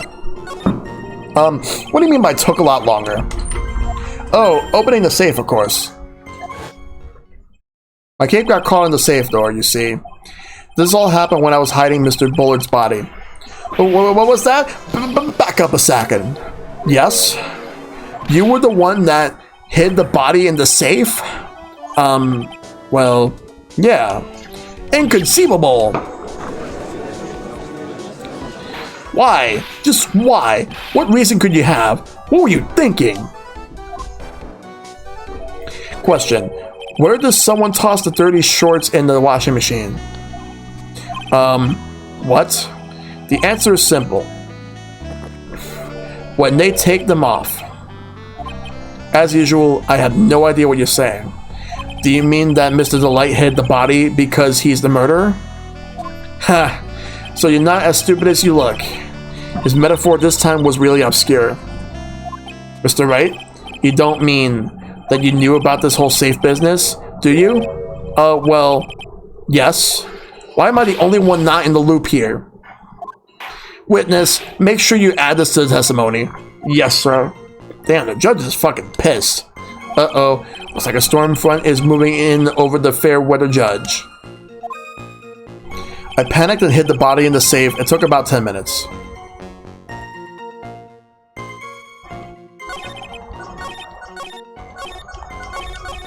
Just checking, alright. I think over here I'm going to present something.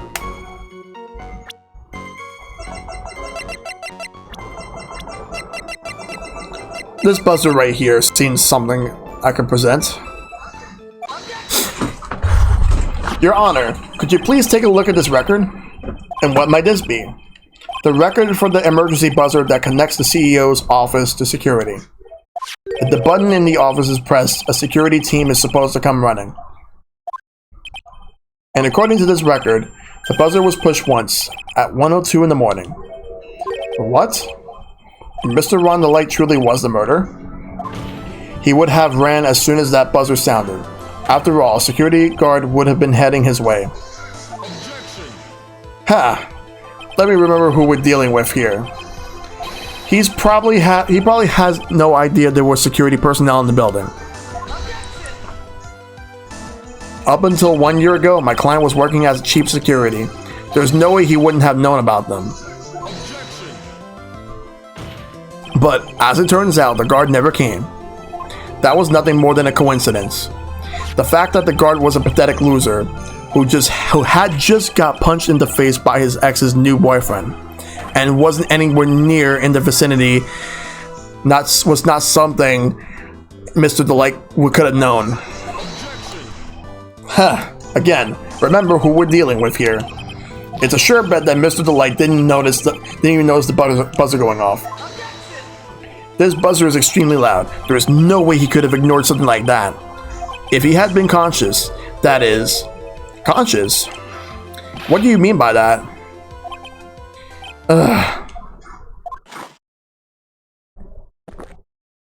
Fine, let's hear your theory. Recall the defendant's testimony. The moment he entered the victim's office, someone attacked him. Mr. Delight said he felt dazed. I'm willing to wager that he was knocked unconscious for at least a few minutes. Unconscious? So he fainted. That's why Mr. Delight didn't know that the buzzer had sounded. And that's why he thought he had time to hide the body. So what are you trying to say? Mr. Delight was knocked out, and the buzzer went off soon afterwards. Now, unless my client was able to hit the buzzer while he was unconscious, it can only mean one, that there was another person in that room. That's right, whoever it was, they knocked out Ron Delight and then pressed the buzzer. Order in the court, Mr. Wright. This is preposterous. It was this kid. Ron Delight is the one who killed King Bullard. Then who pressed the buzzer?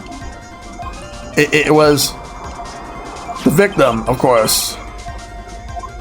He pressed the buzzer when the defendant attacked him.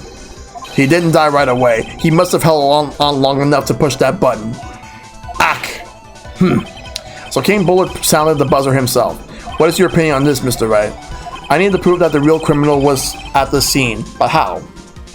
Can I prove that it wasn't King Bullard who sounded the buzzer? I can prove it, all right. The defense's opinion is this, Your Honor. This piece of evidence proves that it wasn't the victim who sounded the buzzer. And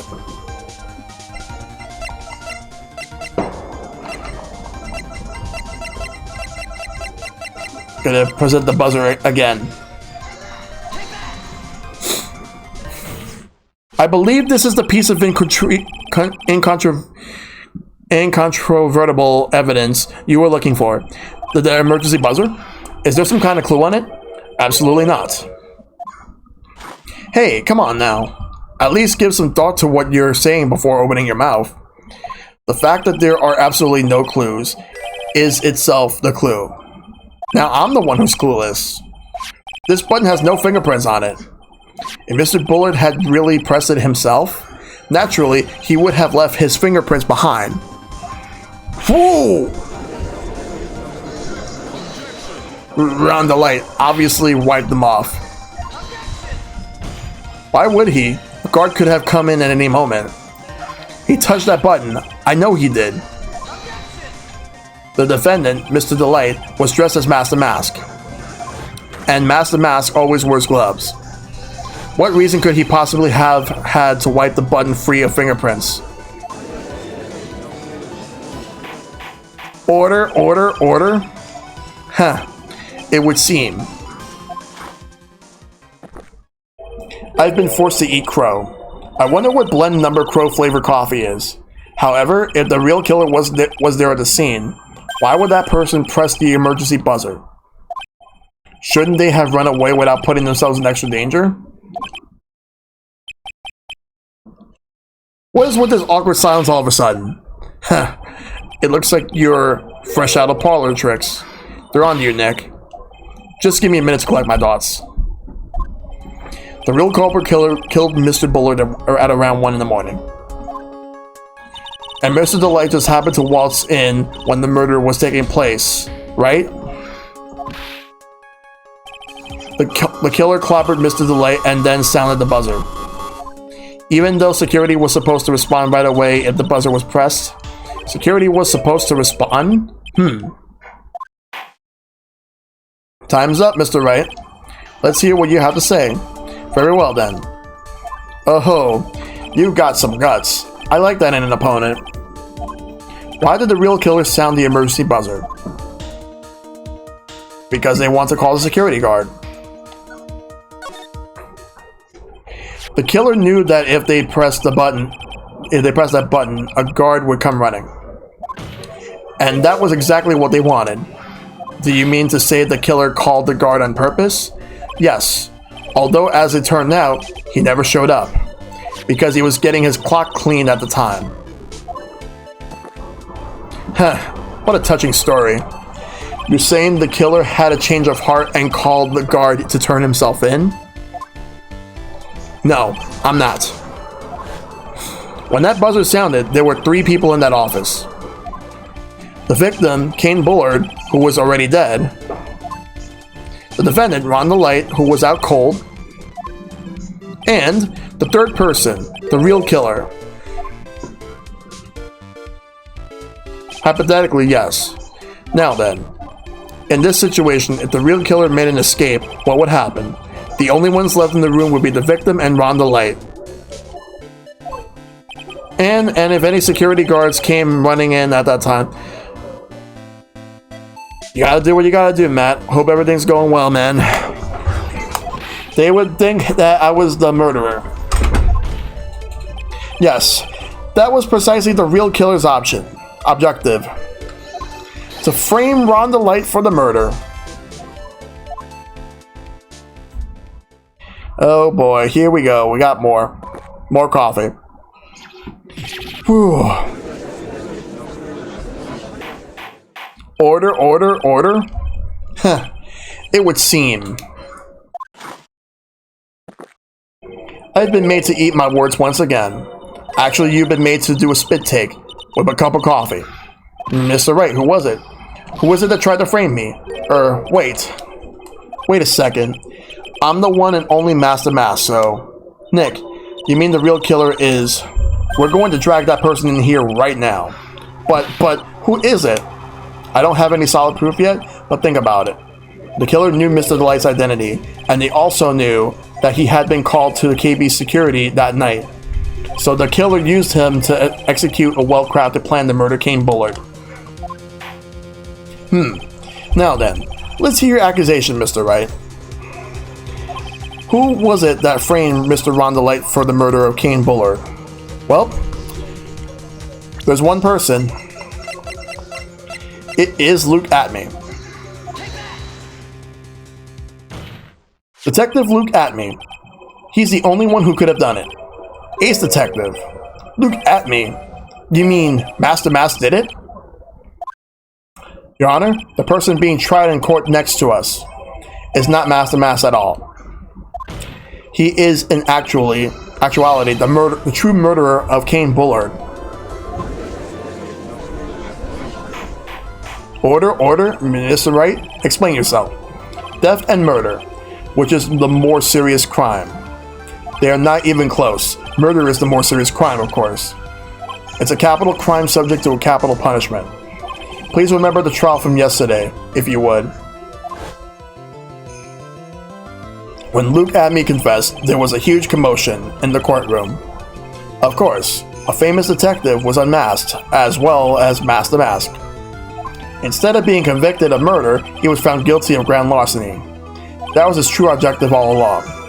To be found guilty, Master Masque had the perfect alibi for when the murder took place. He was stealing the urn at Lord Taylor. In other words, being found guilty as Master Masque was Luke Atme's airtight, watertight, and unassailable alibi. A guilty verdict. As an alibi?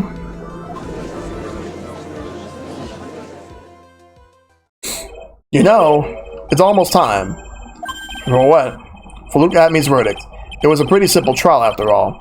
If we were going to stop this trial and stall that one, we need to do it now. Of course, that's assuming you have proof that the detective was the one who committed the murder. Mr. Luke Atmey's trial has indeed attracted the attention of the entire country. If we were to intrude and fail to provide adequate proof of his true crime, Mr. Delight would be left with no grounds for appeal. Am I really sure about this? Huh. A bet's only good when your life's the ante. Mr. Wright, I believe in you. Mr. Delight. So, please, I'm begging you. Thanks, but my decision will determine the rest of your life. Can I really risk your life like this? Phoenix. There's Maya. There's Mia. Oh, what was that? Don't stray, Phoenix. For your client, take the path of trust. Mia is definitely looking out. That voice, it sounds like... Mia! Your Honor, the defense requests an immediate recess. Heh. So that's your answer, huh? Very well. I decided as well. This court will now take a 20-minute recess. Mr. Wright, when we return, please summon Mr. Luke Atmey to the stand. Yes, Your Honor. And that's exactly what we're going to do.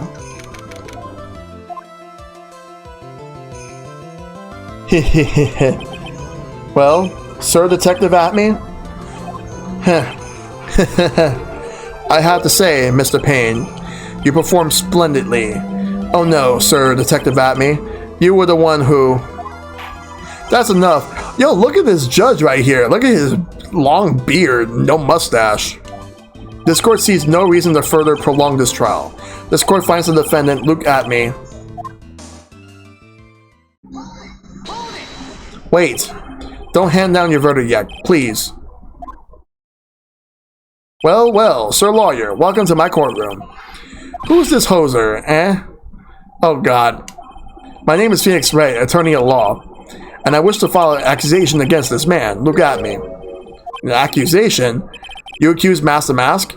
That man is not Master Masque. He's just a ruthless murderer. What? Oh, he's pissed. He knows that Phoenix is onto something. Oh, man. And now we have one last section right now for this part, for this chapter. Let's save. We're definitely gonna get into this.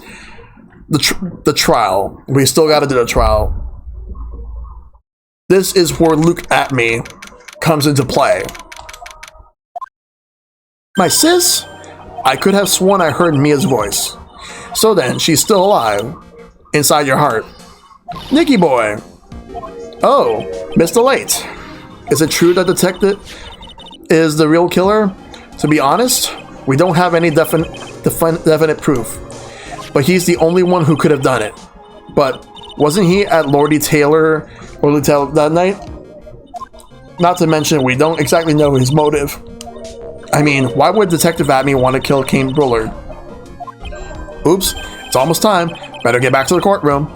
I need to find some solid proof. And it's gotta happen sooner rather than later. I really think he did it. I really think that Luke Atmey did it as a way to frame Ron Delight. And made it look like Ron did it. Now then, this court is back in session. Mr. Luke Atmey, please take the stand. Not wasting any time, we're doing this. Well, how do you do, Sir Lawyer? I never would have thought to see you acting so recklessly. I couldn't let them hand down your verdict just yet, not when it would have given you your perfect alibi. An alibi by the name of Master Masque. I'm sorry, I'm afraid even the great Luke Atmey has no idea what you mean. Of course, I have been in the next courtroom ever since 10 o'clock in the morning. I'm afraid there's no way I could have known what's been going on in here. You've been in the defendant's seat all day long, correct? Being tried as Master Masque. Indeed, it's truly child's play to fool the ignorant masses. Not only did the poor fools ask me to protect their valuables, they even gave me a generous reward upon returning their own property to them. Take this red diamond ring that sparkles upon my divine finger, for example. So you continue to insist that you are, in fact, Master Masque. Of course. Very well, then look at me. Let us begin with this simple question. On October 12th at 1 a.m., Kane Bullard was murdered. Where were you at that time? One without knowledge lacks even the knowledge that he should be ashamed of himself. But don't worry, I will not hold it against you, Sir Judge. Thanks. Alright, Mr. Atme, the night of the murder. Speak. It's time for him to testify. We're all ears. As you wish, Sir Prosecutor. Time for you to testify in your testimony. I was stealing the urn as Master Masque, just as I announced I would. I had more than enough time to prepare. It was a pathetically easy job. A photograph contains no words, but in this case, one turned out to be my witness. The time at which the camera captured the Master Masque was the same time as the murder. It seems the main point of the discussion will be the photo of this crime scene. Everything else up until now was all part of his plan. There has to be a secret to this picture as well. Even the great Master Masque cannot be in two places at once. Now then, if you'll excuse me, I have a verdict to receive. Unfortunately, Mr. Atme, we still have to do your cross-examination. A fool is too foolish to know that if he's a fool. Have you been hanging out with Franziska von Karma? I think he's trying to say something, say that you're full of it, Nick. The only thing that's full of it is his alibi.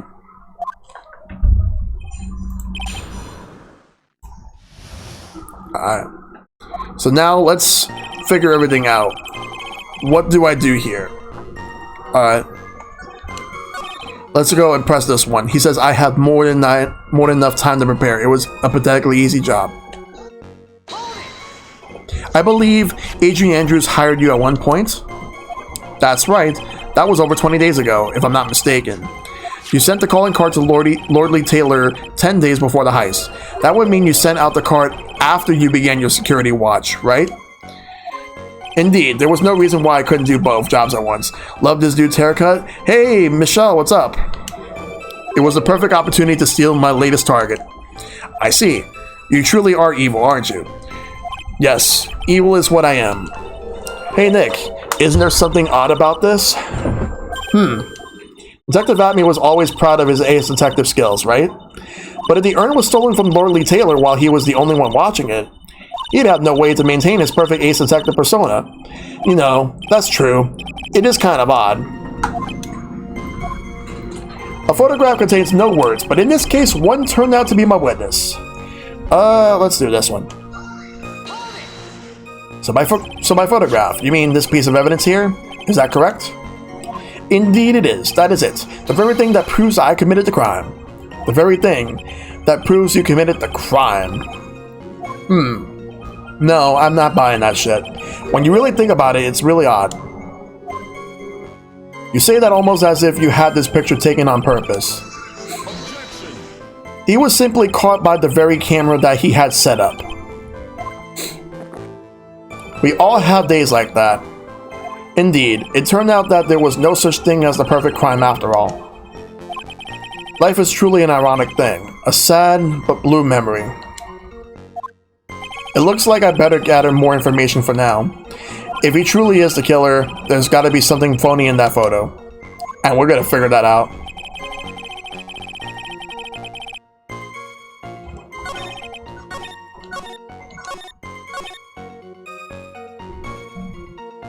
But wait.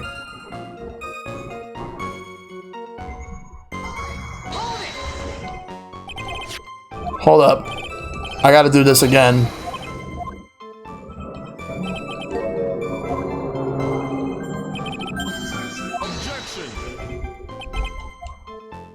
Hold up. I know there's definitely something missing here.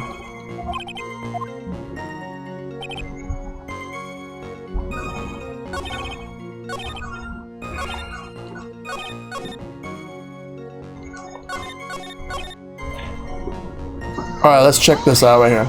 About the camera that took this photograph. Oh, come now. It's all too clear what you're thinking. Huh? You think I altered the timestamp on the photograph, don't you? I'm afraid that's impossible. The camera was set up by Lordly Taylor, and on top of that, it was Lurley Taylor's staff that printed that picture's data. Unfortunately for the defense, there's no way that picture could have been altered. I see. It looks like I better find something else that could be suspicious. So this alibi's false? It has to be, or he couldn't have killed Mr. Bullard at KB Security. But I'm not really spotting anything unusual. There are two possibilities. Either the master mask in the photo is fake, or the photo itself is. So this photograph is the proof, correct? Indeed it is. And the man in the photo is certainly wearing a mask. That is why I'm called Master Mask. But conveniently, that also means that there is no way to tell who this really is. What do you mean? Huh. Are you saying that this is not in fact Luke Atme? That it could be an accomplice dressed up as Master Mask to create an alibi? Oh ho, what an interesting idea. Are you saying that I, Lone Wolf Luke, had an accomplice? If Luke Atme was... Wait, did I pick the wrong thing? Then the mask in this picture has to be fake. Exactly. You had an accomplice. Now remember, you said that Mr. Trite because there's no going back. If you're making baseless claims, I'll treat you to a penalty myself. The penalty is probably too boiling hot too. So who is it, Mr. Trite? Crap. I think I might have fucked up.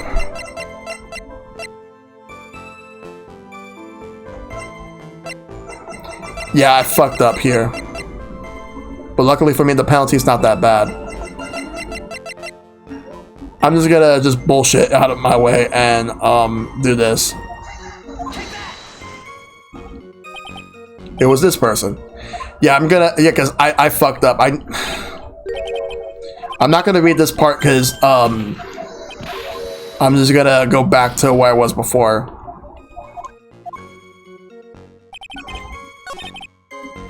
Now let's press. We're gonna go all the way to where we were.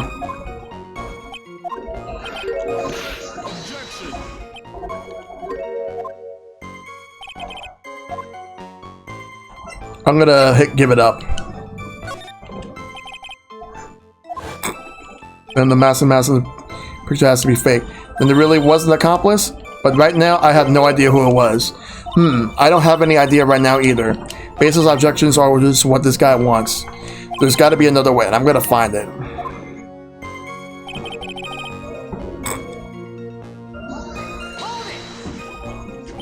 I believe Adrian Andrews hired you at one point? That's right. That was over 20 days ago, if I'm not mistaken. You sent the calling card to Lord Lee Taylor 10 days before the heist. That would mean that you sent the card after you began your security watch, right? Indeed. There was no reason why I couldn't do both jobs at once. It was the perfect opportunity to steal my latest target. I see. You truly are evil, aren't you? Yes, evil is what I am. Hey, Nick, isn't there something odd about this? Detective Atme was always proud of his ace detective skills, right? But if the urn was stolen from Lord Lee Taylor while he was the only one watching it, he had no way to maintain his perfect ace detective persona. You know, that's true. It is kind of odd. Alright, let's do this again. So by photograph, you mean that this piece of evidence here, is that correct? Indeed it is. That is it. The very thing that proves I committed the crime. The very thing that proves you committed the crime. Surely even you understand by now. Lord Lee Taylor provided the camera. There's no way I could have tampered with it. That means I could not have killed King Bullard unless I had an accomplice. Come on, think long and hard about that night. The basement warehouse, and this picture that supposedly captures it. It's gotta be here. Isn't there something funny about this picture? You bet there is. Are you implying that this picture is a fake? You bet I am. There's definitely something strange about this picture. We took a look around the basement warehouse that night before the death took place, and there's something in this photo that does not match my memory of that night. Very well, then let's hear what you have to say. What about this photograph do you find funny? Okay. What do I find funny? The paint stain. The funny part is right here. Why? This is a blood stain. Ah, blood. Now this case is getting interesting. Not exactly. This stain is actually pink paint. Oh, just paint. And peach colored at that. From blood to peaches. The judge sure loves going on his wild tangents. The problem with this photograph is not the paint. The problem is when you consider the layout of the basement warehouse. It turns out that something that should be there is nowhere to be seen. He knows that we're onto it. Well, Mr. Wright? What is supposed to be in this picture instead of the paint stains? Why, the Ami Faye golden statue. The supervisor of the treasure exhibit stated the following. Well, there's a good reason for that. On the day of the crime, around noon, that golden statue just happened to arrive from the mountain training hall. I realized that the statue would be the perfect size for covering up their paint stains. That's why I put it where you first saw it. I myself was there the night of the death took place, and saw the statue in that spot. If this picture was truly taken out that night, then their statue shouldn't have been there. But when I went there the day after the theft, that statue of the old bag was sitting on the corner. Perhaps it was somehow pushed there accidentally? Your Honor, the statue is slightly larger than yourself and quite heavy. It would take more than an accidental push to move its distance. In that case, can you prove it? Can you give us the rhyme and reason as to why that statue was moved that night? Can you do it, Nick? Never mind who moved it. The real question is, why didn't they move it? Well, Mr. Wright, I hope you are prepared with your answer. Now then, who was the one that moved the golden statue on the night of the crime? There can only be one. And that's Luke Atme. The one who moved the statue is none other than Luke Atme. Come now, Sir Lawyer. There you go again on one of your strange delusions. Mr. Wright, what basis do you have for your strange delusions? It's very simple. The witness was the only one in the basement warehouse that night. That is indeed very simple. However, why would I want to move a heavy golden statue? The reason for moving the golden statue, here's where our battle really begins. Well, Mr. Wright, what reason did the witness have to move that statue? The reason can be found here in this photograph. Look at me. You pretended to be Master Masque to create an alibi showing that you were at Lord Lee Taylor that night. But this photograph contains a single fatal flaw. If the statue had been there, your lie would be exposed like cheap film at a drugstore. That is why you had to move the statue. A single fatal flaw? Interesting theory. Please enlighten us. Just where in this picture does this lie exist? This timestamp, look at this, is supposed to be 12:58 in military time, when the crimes and the murder, well, or at least in this case the theft, took place at 1 in the morning, the same time the murder did. Naturally, the lie in this photo is the timestamp. What do you mean? I'll tell you exactly what I mean. On the night in question, Luke Atme went to KB security and murdered Kane Bullard. Therefore, it is obvious. It would have been impossible for him to have been at Lord Lee Taylor at this time. But what does that have to do with the statue being moved? Remember, if you will, Your Honor. When was the statue placed besides the warehouse door? Well, the statue was taken down to the warehouse on the day of the crime, and it was placed there in order to cover up the paint. Exactly. Luke Atme had already decided on the time when he was going to kill the victim, and so, in order to create an alibi for that time, he took this picture days before the murder took place. Well, what the? Of course, the statue hadn't yet been brought down to the basement warehouse yet. So on the day of the crime, Mr. Atme must have been quite nervous. As nervous as a long-tailed cat in the rocking chair factory, so to speak. Why? Because something that wasn't supposed to be there had been brought down and placed where it wasn't supposed to be. And that is why Luke Atme had to move the statue on the night of the murder. He did it to make the room match with the way it had been in this photo. Blah. Order, Mr. Atme, is this true? One moment, Your Honor. Have you forgotten this? Well, what's that? The data for the basement warehouse computer. According to this, the camera did indeed go off on the night of the crime. It's true that the camera had been set up by the Lord Lee Taylor staff. However, the program used to manage that data was yours. That alone would have allowed you to tamper with the data.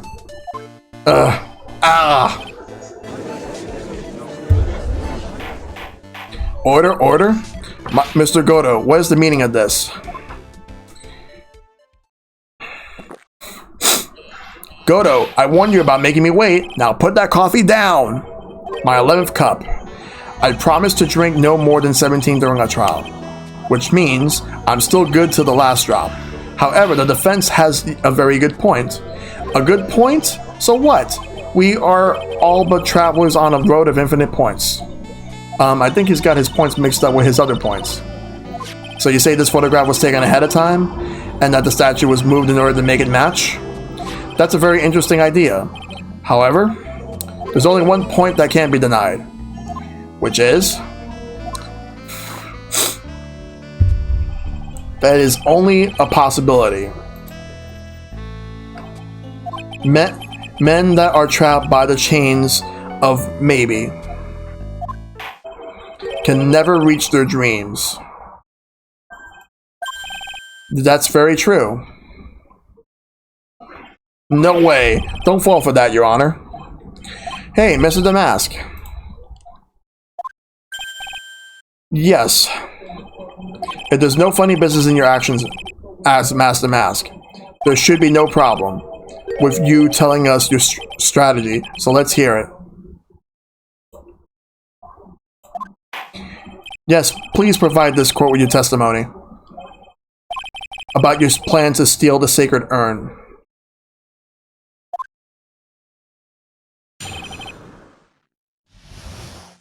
Alright. I first received the request from Lord Lee Taylor about 20 days ago. The urn was placed in a box and it was then sent to the warehouse. Hence, I was actually unable to see the urn for myself until the day of the crime. I knew it was an extremely valuable treasure, so I sent my card 10 days beforehand. I then handled my security by myself to ensure that my crime would go smoothly. At last, I held the urn in my hands for the first time at 1 a.m. on October 12th. That's pretty much all the stuff we've heard before, isn't it? Yeah, but we will find out the truth hidden in the nuggets of new information you gave. Witness, you sure that there are no mistakes this time? Sorry. Very well then, Mr. Wright, you may begin your cross-examination. Alright, let's go. Not this one, or this one. We're going with this one. We're going to present something. A calling card. Mr. Atme, if you really are Master Masque, then you also wrote this calling card, correct? But of course. Is there a problem with that calling card? Allow me to read a passage from the calling card that Master Masque had written. Take a good care of the speckled urn. Now, the speckled here surely refers to this pink pattern on the sacred urn. Yes, that is true. But so what? Truth be told, there is no way that Master Masque could have known about this pattern. What do you mean? This pink spotted pattern on the urn is actually nothing more than paint stains. Paint stains. And these stains did not appear until after the urn had been taken to Lord Lee Taylor. Whew. I'm not finding this joke to be very funny, Mr. Trite. The day that the sacred urn was taken to the warehouse, So the urn was broken due to the human error, or should I say, an error-prone human. And that's when the pink paint got on the urn. Ugh, you can't be serious. And yet this calling card clearly mentions the paint pattern. Which means Detective Atme had seen this urn long before the crime ever took place. In fact, he saw it when this fake photo was taken. Oof. And because this photo is a fake, your alibi for the night of the murder no longer holds water.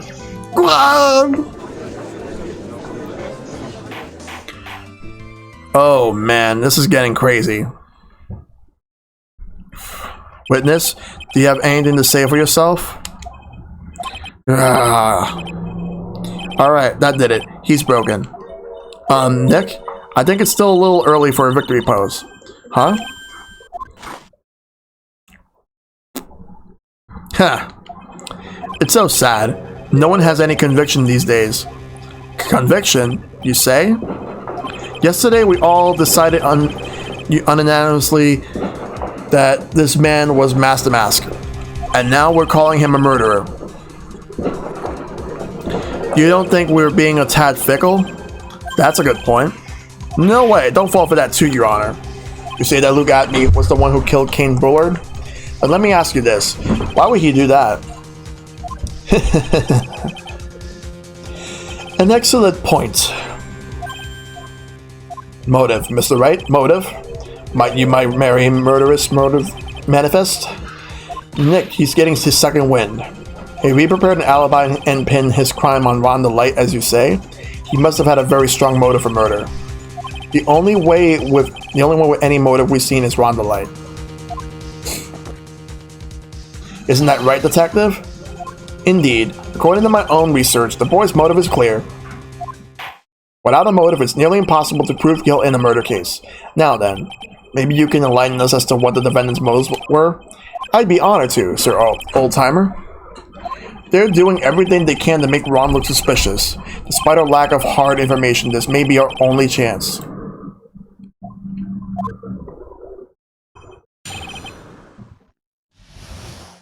Alright, let's keep moving.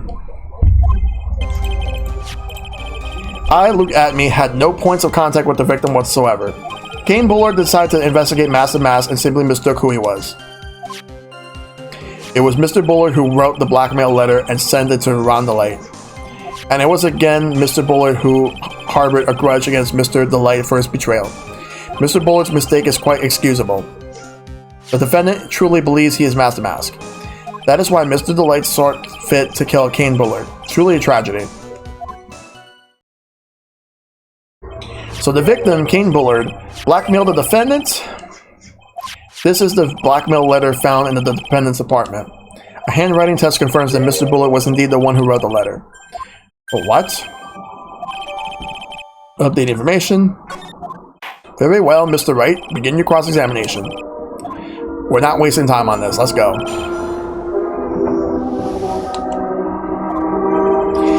Luke Atme, had no points of contact with the victim whatsoever. Kane Bullard... Alright. No, we're just gonna go to the third one. And with that, we're going to present something. Starting with the blackmail letter. Mind if I ask you a few questions, Detective Atme? Well, if just a few, I guess it's alright. When you said that this letter was addressed to Rhonda Light, I couldn't help but notice one major contradiction. Contradiction? I don't know where a walking contradiction like you gets off saying things like that. You're one to talk. At times like these, men are made to express themselves with their fists. Why don't you show us what you got there, Junior? Indeed, time to man up, Mr. Wright. Show us the contradicting evidence in the content of the blackmail letter. You want contradictions? Don't worry, I'm gonna get something. This newspaper clipping right here.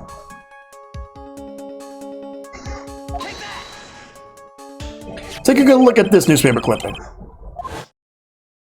It contains a picture of the Tear of Emanon, the stolen jewel. Well, what about it? The problem is this jewel's color.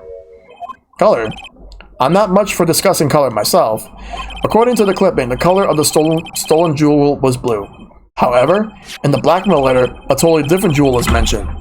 I'll take that red diamond you received the other day. Red? Which means the red diamond described in the blackmail letter is not the tear of Emanon that Master Masque stole at all.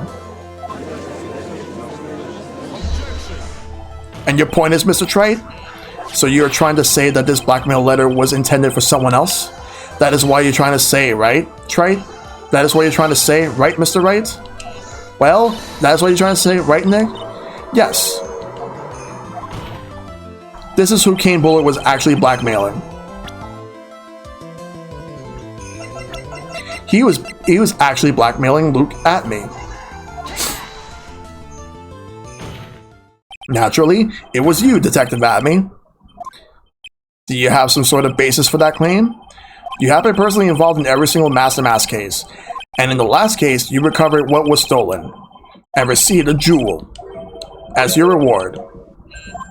A jewel? Probably the one wrapped conspicuously around your finger. That red diamond ring. That is a diamond referred to in the letter, which means that Kane Bullard wrote that letter in order to blackmail you. Oh! Order in the court. Order, I say. It seems you have gone too far with your childish pranks, Mr. Trite. Uh-oh, I don't like the way he said that. Kane Bullard blackmailing Luke at me? Are you for real? Yes, I am. Nick, come on, stand up to him. Then answer me this. The blackmail letter contains the following passage. If you don't want your identity revealed to the world, yes, it certainly does. Kane Bullard threatened to mail Luke Atme's identity public knowledge, an identity he wanted to keep a secret. So, just what was that identity? Atme killed Kane Bullard because he was afraid of his secret becoming known. What was the identity he wanted to keep secret? This is what it all comes down to, Nick. The identity Luke Atme wanted to so desperately keep secret was his identity as a blackmailer.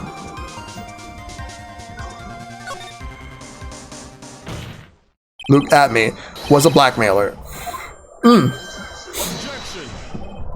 Hey now, isn't that a little different from what you've been saying?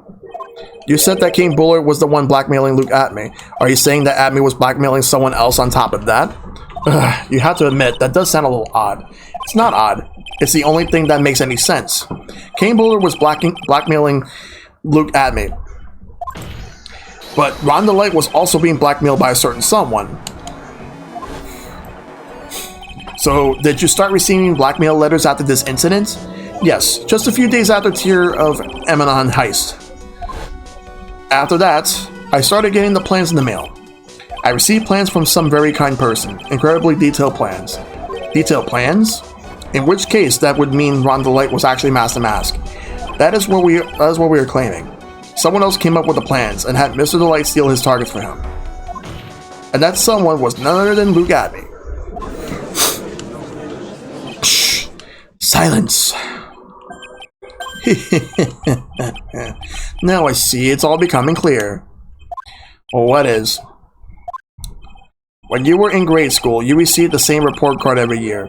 Careless with the tendency to jump to conclusions. Am I wrong? How did you... You say that I, Luke Atme, was blackmailing Rhonda Light? In which case, I would naturally know all about his relation to Master Masque. Well, yes. Rhonda Light started receiving plans from his second crime onward, correct? Which means I learned of his identity when he committed the first crime. Good point. You certainly couldn't have blackmailed him otherwise. In that case, let's see some hot, bitter evidence. During the first crime, how did Luke Atme know that Rhonda Light was Master Masque? Alright, then let's show this newspaper clipping. I think I see it. See what? When you were in grade school, you received the same report card every year.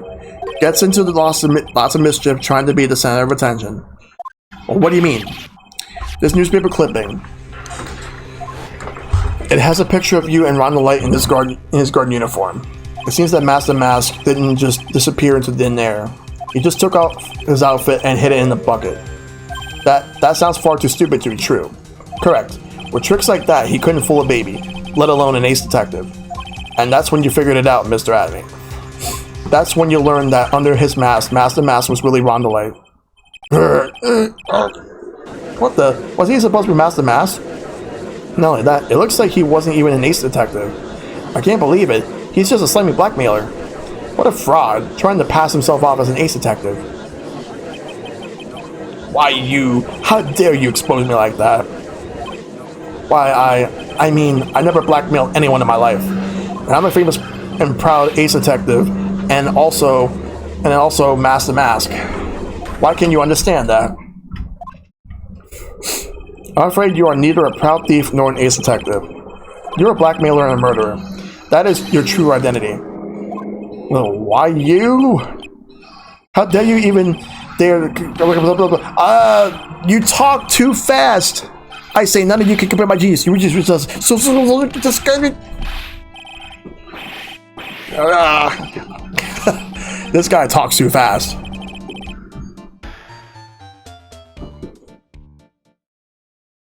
This guy talks too fast, right? It would seem we finally arrived at the real answer. That was quite a performance by Mr. Adney. Bailiff, please prepare a cell for Mr. Adney. Objection. Oh boy. Wait.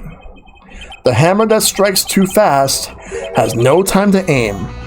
What do you mean? I'm prepared to deliver my ruling. Allow me to say one thing.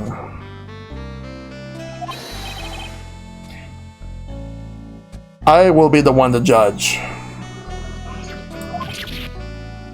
Ugh.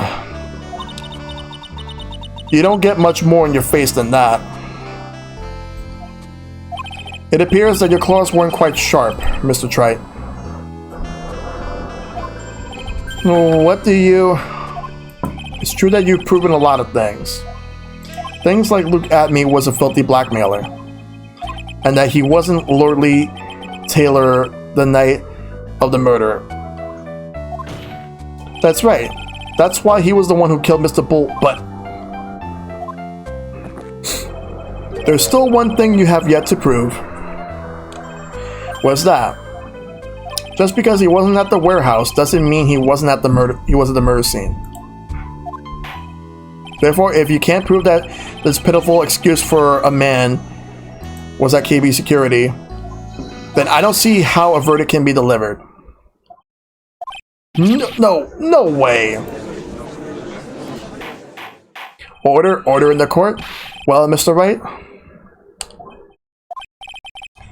This is it. This is the final round. I got to prove that Adney was at Mr. Bullard's office on that night. But can't you really prove that? That's long enough. Mr. Trite, I want to hear your answer. That night, Luke Adney was at the KB security and the defense. I can't prove it. I can't prove it. Just as I thought.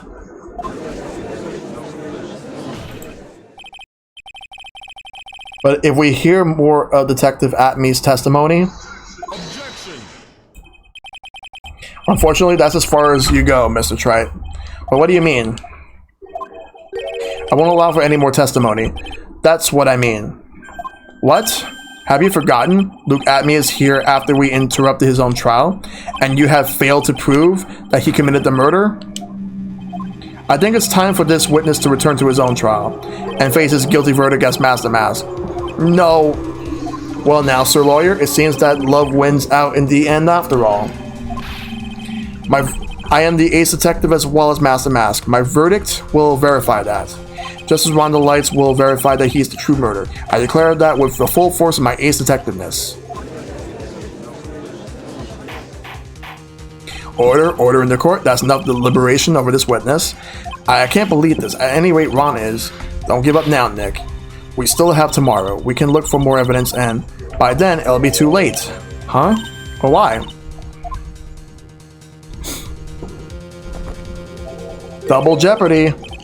One of the basic rules of any court of law. Double jeopardy. Should a defendant be tried and found innocent in court, that defendant cannot be tried again for the same crime. This is a fundamental rule of all courts, and it applies to this witness as much as it applies to anyone else. Mr. Adamy will be found guilty in a matter of minutes. Guilty as Marvelous Masque, which means he will be innocent as far as the murder of King Bullard is concerned. No way. The fact that you were unable to prove Mr. Adamy's guilt of that crime here means that he will never again be tried as King Bullard's murder. Ugh.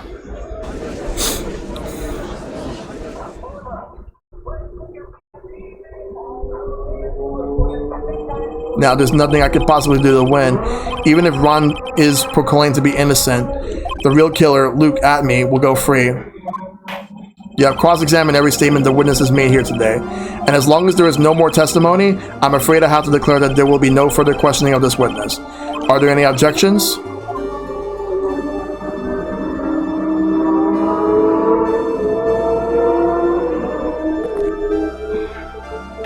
Then I hereby end the cross-examination of Luke Atme.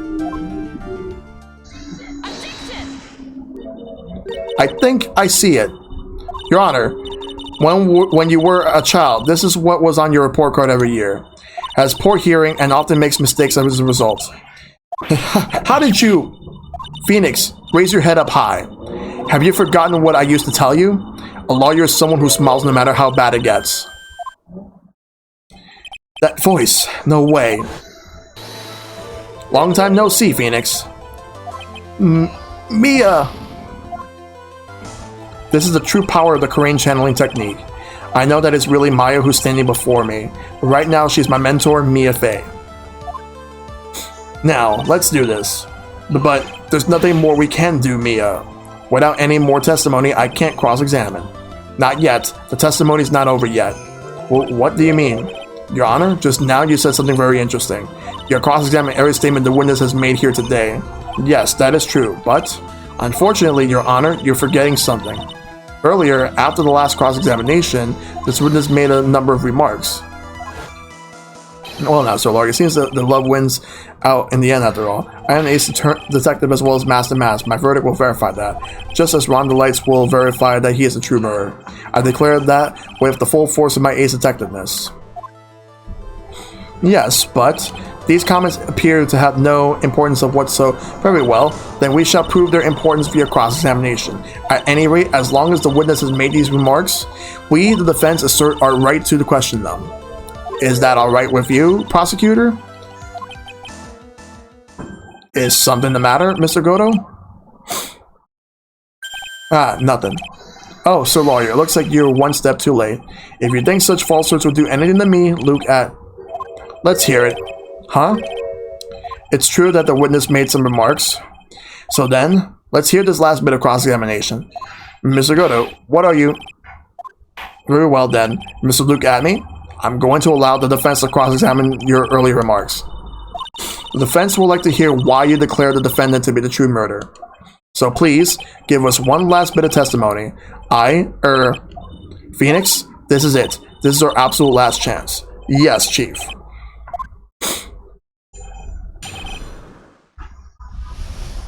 The last testimony. Indeed, it is true that I was not at Lordly Taylor.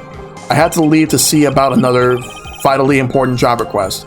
I had known about the day beforehand, so I had this photograph ready. My brilliant deduction was what informed me that the true culprit was Ron Delight. And thanks to the key card and wallet, it was abundantly clear that he was there. I was also able to make a deduction for the buzzer, which only sounded once. The button did not have any fingerprints on it. Why?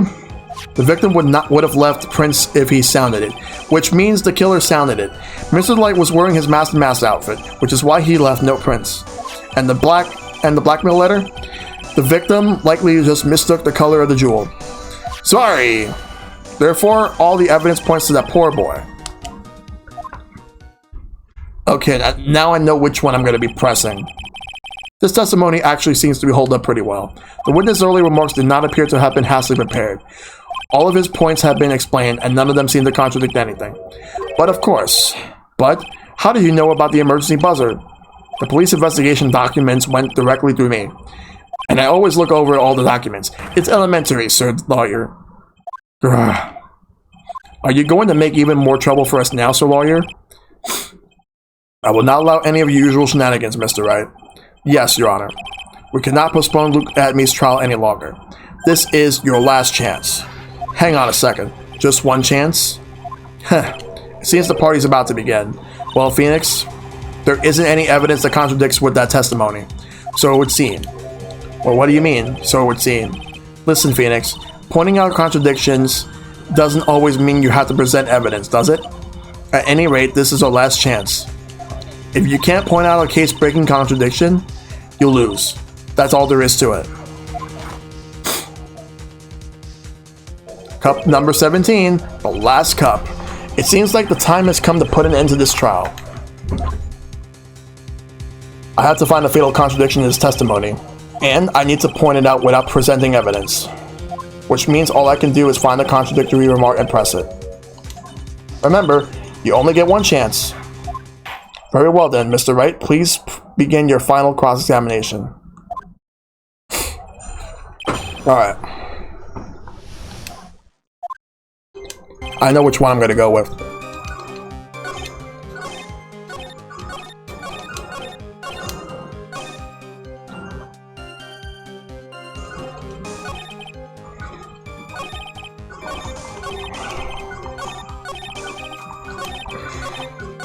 Alright, let me see.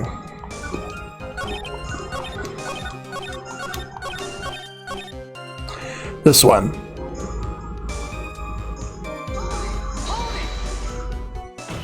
Mr. Adme, about this last remark. Objection. You still don't get it, do you, Trite? This isn't the time to be pressing the witness on every little statement. I'm afraid you're the one who still doesn't get it, Mr. Godo. What the? What? Mr. Adme, it seems you have finally admitted that you were in the CEO's office on the night of the murder. How can you say that? Let's review your testimony, shall we, Mr. Adme? The button did not have any fingerprints on it. Why? Mr. Light was wearing his Master Mask outfit, is that correct? Indeed. That's what I said. My deductions are absolutely foolproof. More like your deductions prove that you're a fool. I'm sorry? Whatever do you mean? For some reason, I'm starting to get really thirsty. When exactly did we learn the fact that Ron the Light was dressed as Master Mask when he went to the scene of the crime?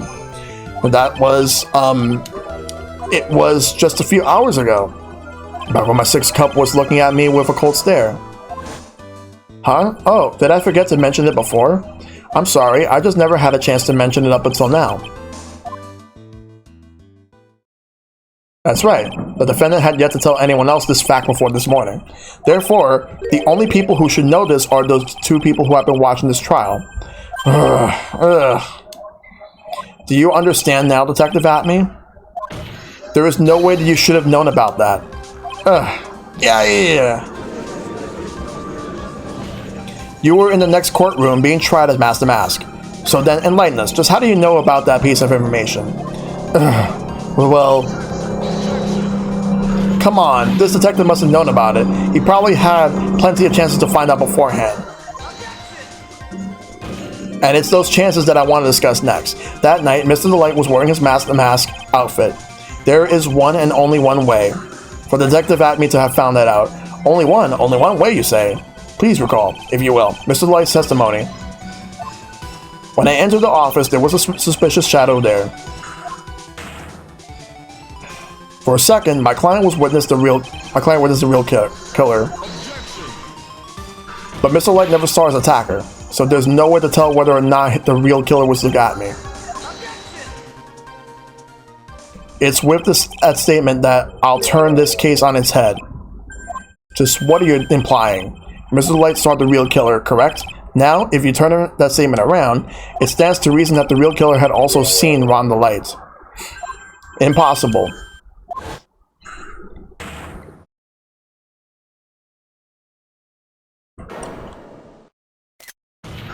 Detective Atme, you saw Master Mask at the murder scene that night. You saw him when you killed Kane Bullard and assaulted Rondelite. That was the only way you could have known what Ron was wearing.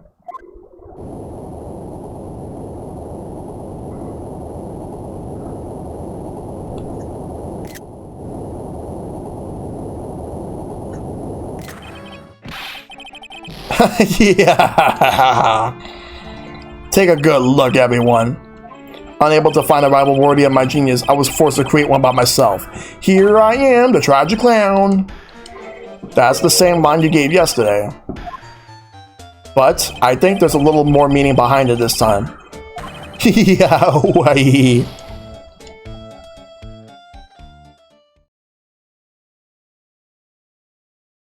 What an awfully complicated incident.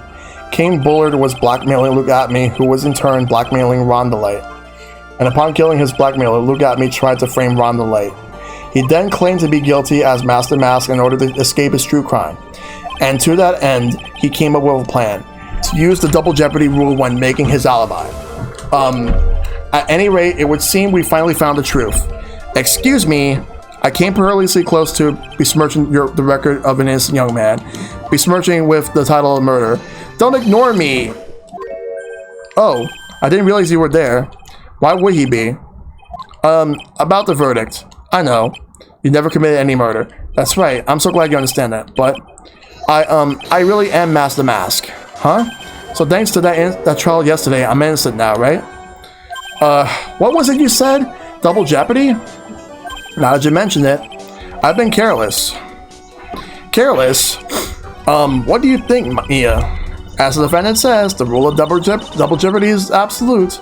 The defendant can never be tried twice for a crime in which he was once found innocent. Then, Master Masque is really innocent? It would seem so. For now. For now. Now then, this court finds the defendant.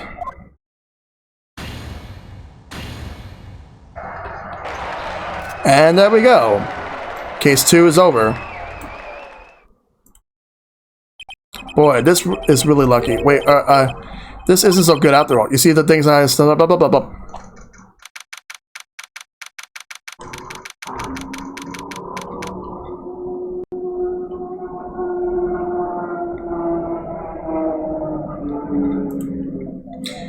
Alright.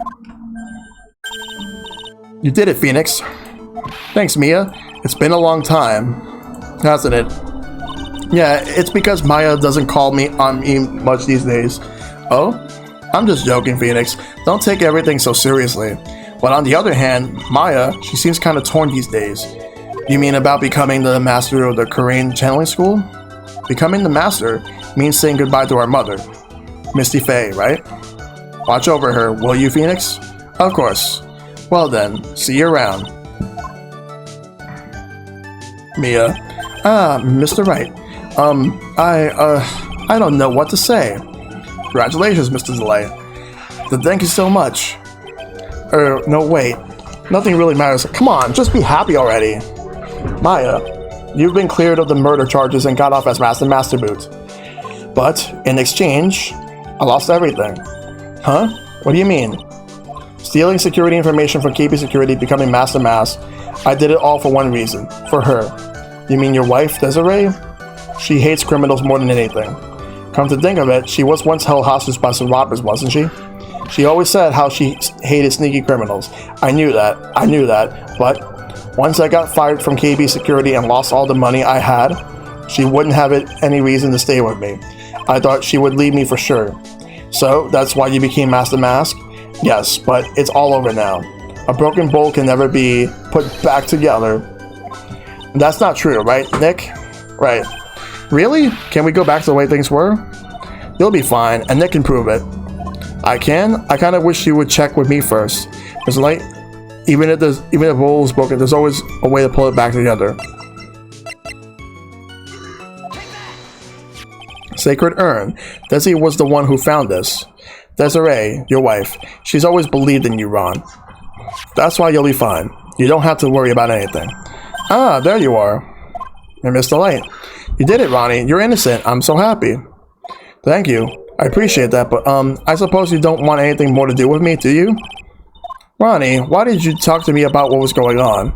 I had no idea you quit KB security. I never imagined that you were really Master Mask either. Mr. Lights, what are you going to do now that you know? You're not going to really leave him, are you? Come on, it's obvious, isn't it? How could I ever let a wonderful man like him get away? After all, my bike's really fast. So fast there's no way he can ever get away. But didn't you say you hated criminals? Oh, I only hate people who act all cowardly and sneaky. Like that detective. I see. My Ronnie went and declared his crimes before he committed them, like a man. I just love a man who's so chivalrous. Chivalrous? I knew I was right about you. Every day I spent with you is filled with thrills and excitement. Desi, you really do love Ron, don't you? Nicky boy. Yes. I'm really glad I asked you to defend my Ronnie. Thank you so much. I'll never forget what you've done for us. Oh, well, take care of yourself. You too, Nicky boy. Gulp. I can feel my face going red. Mr. Nick, Mr. Maya, congratulations. Gasp. Talk about bad timing. Mr. Nick, how could you? With another man's wife, for the Mr. Maya. No, you got all wrong. I'll never forgive you. Never, ever.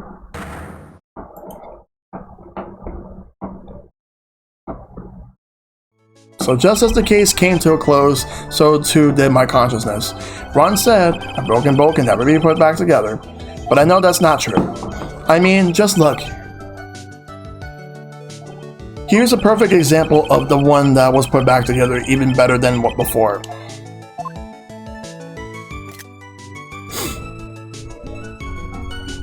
And that is the end of episode 2, The Stolen Turnabout. Next week next week will be Recipe for Turnabout.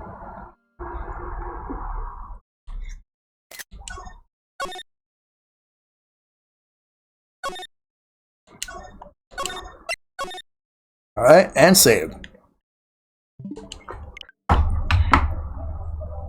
And that is Phoenix Wright, Justice for All for tonight. Case 2 is done. I'm glad that I actually got to go through that, but we have 3 more cases to do, which will be done like in the coming weeks. So that about does it for tonight. We definitely had a lot happen, and I definitely appreciate everyone that came through in general. It's been a great stream. Let me get the schedule. All right, tomorrow is going to. Speaking of finales, tomorrow is going to be the Tales of Vesperia finale. So that starts at 8, and then Thursday is going to be Pick Your Poison, and then also and no stream on Saturday. I'll take Saturday off because I'm going to do some editing, a few other things. Game U poll is still up. Be sure to go ahead and cast your vote. But yeah, thank you all for tuning in. It's been a great stream. I want to thank everyone that came through. Thanks to Matt Big Fat for the 304 bits and Hidden Retro Gaming for the tier 1 sub for 4 months. Highly appreciate that. We are going to be waiting Odd Hour. Let me go ahead and get the raid call going. You'll try to be there? Alright, cool.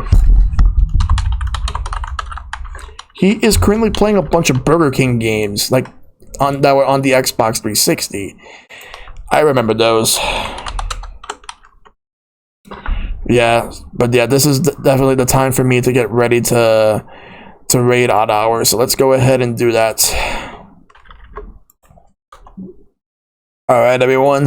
Thank you all for tuning in. Great stream. See you guys tomorrow. Take care. Have a great night. And as always, fight for everlasting peace.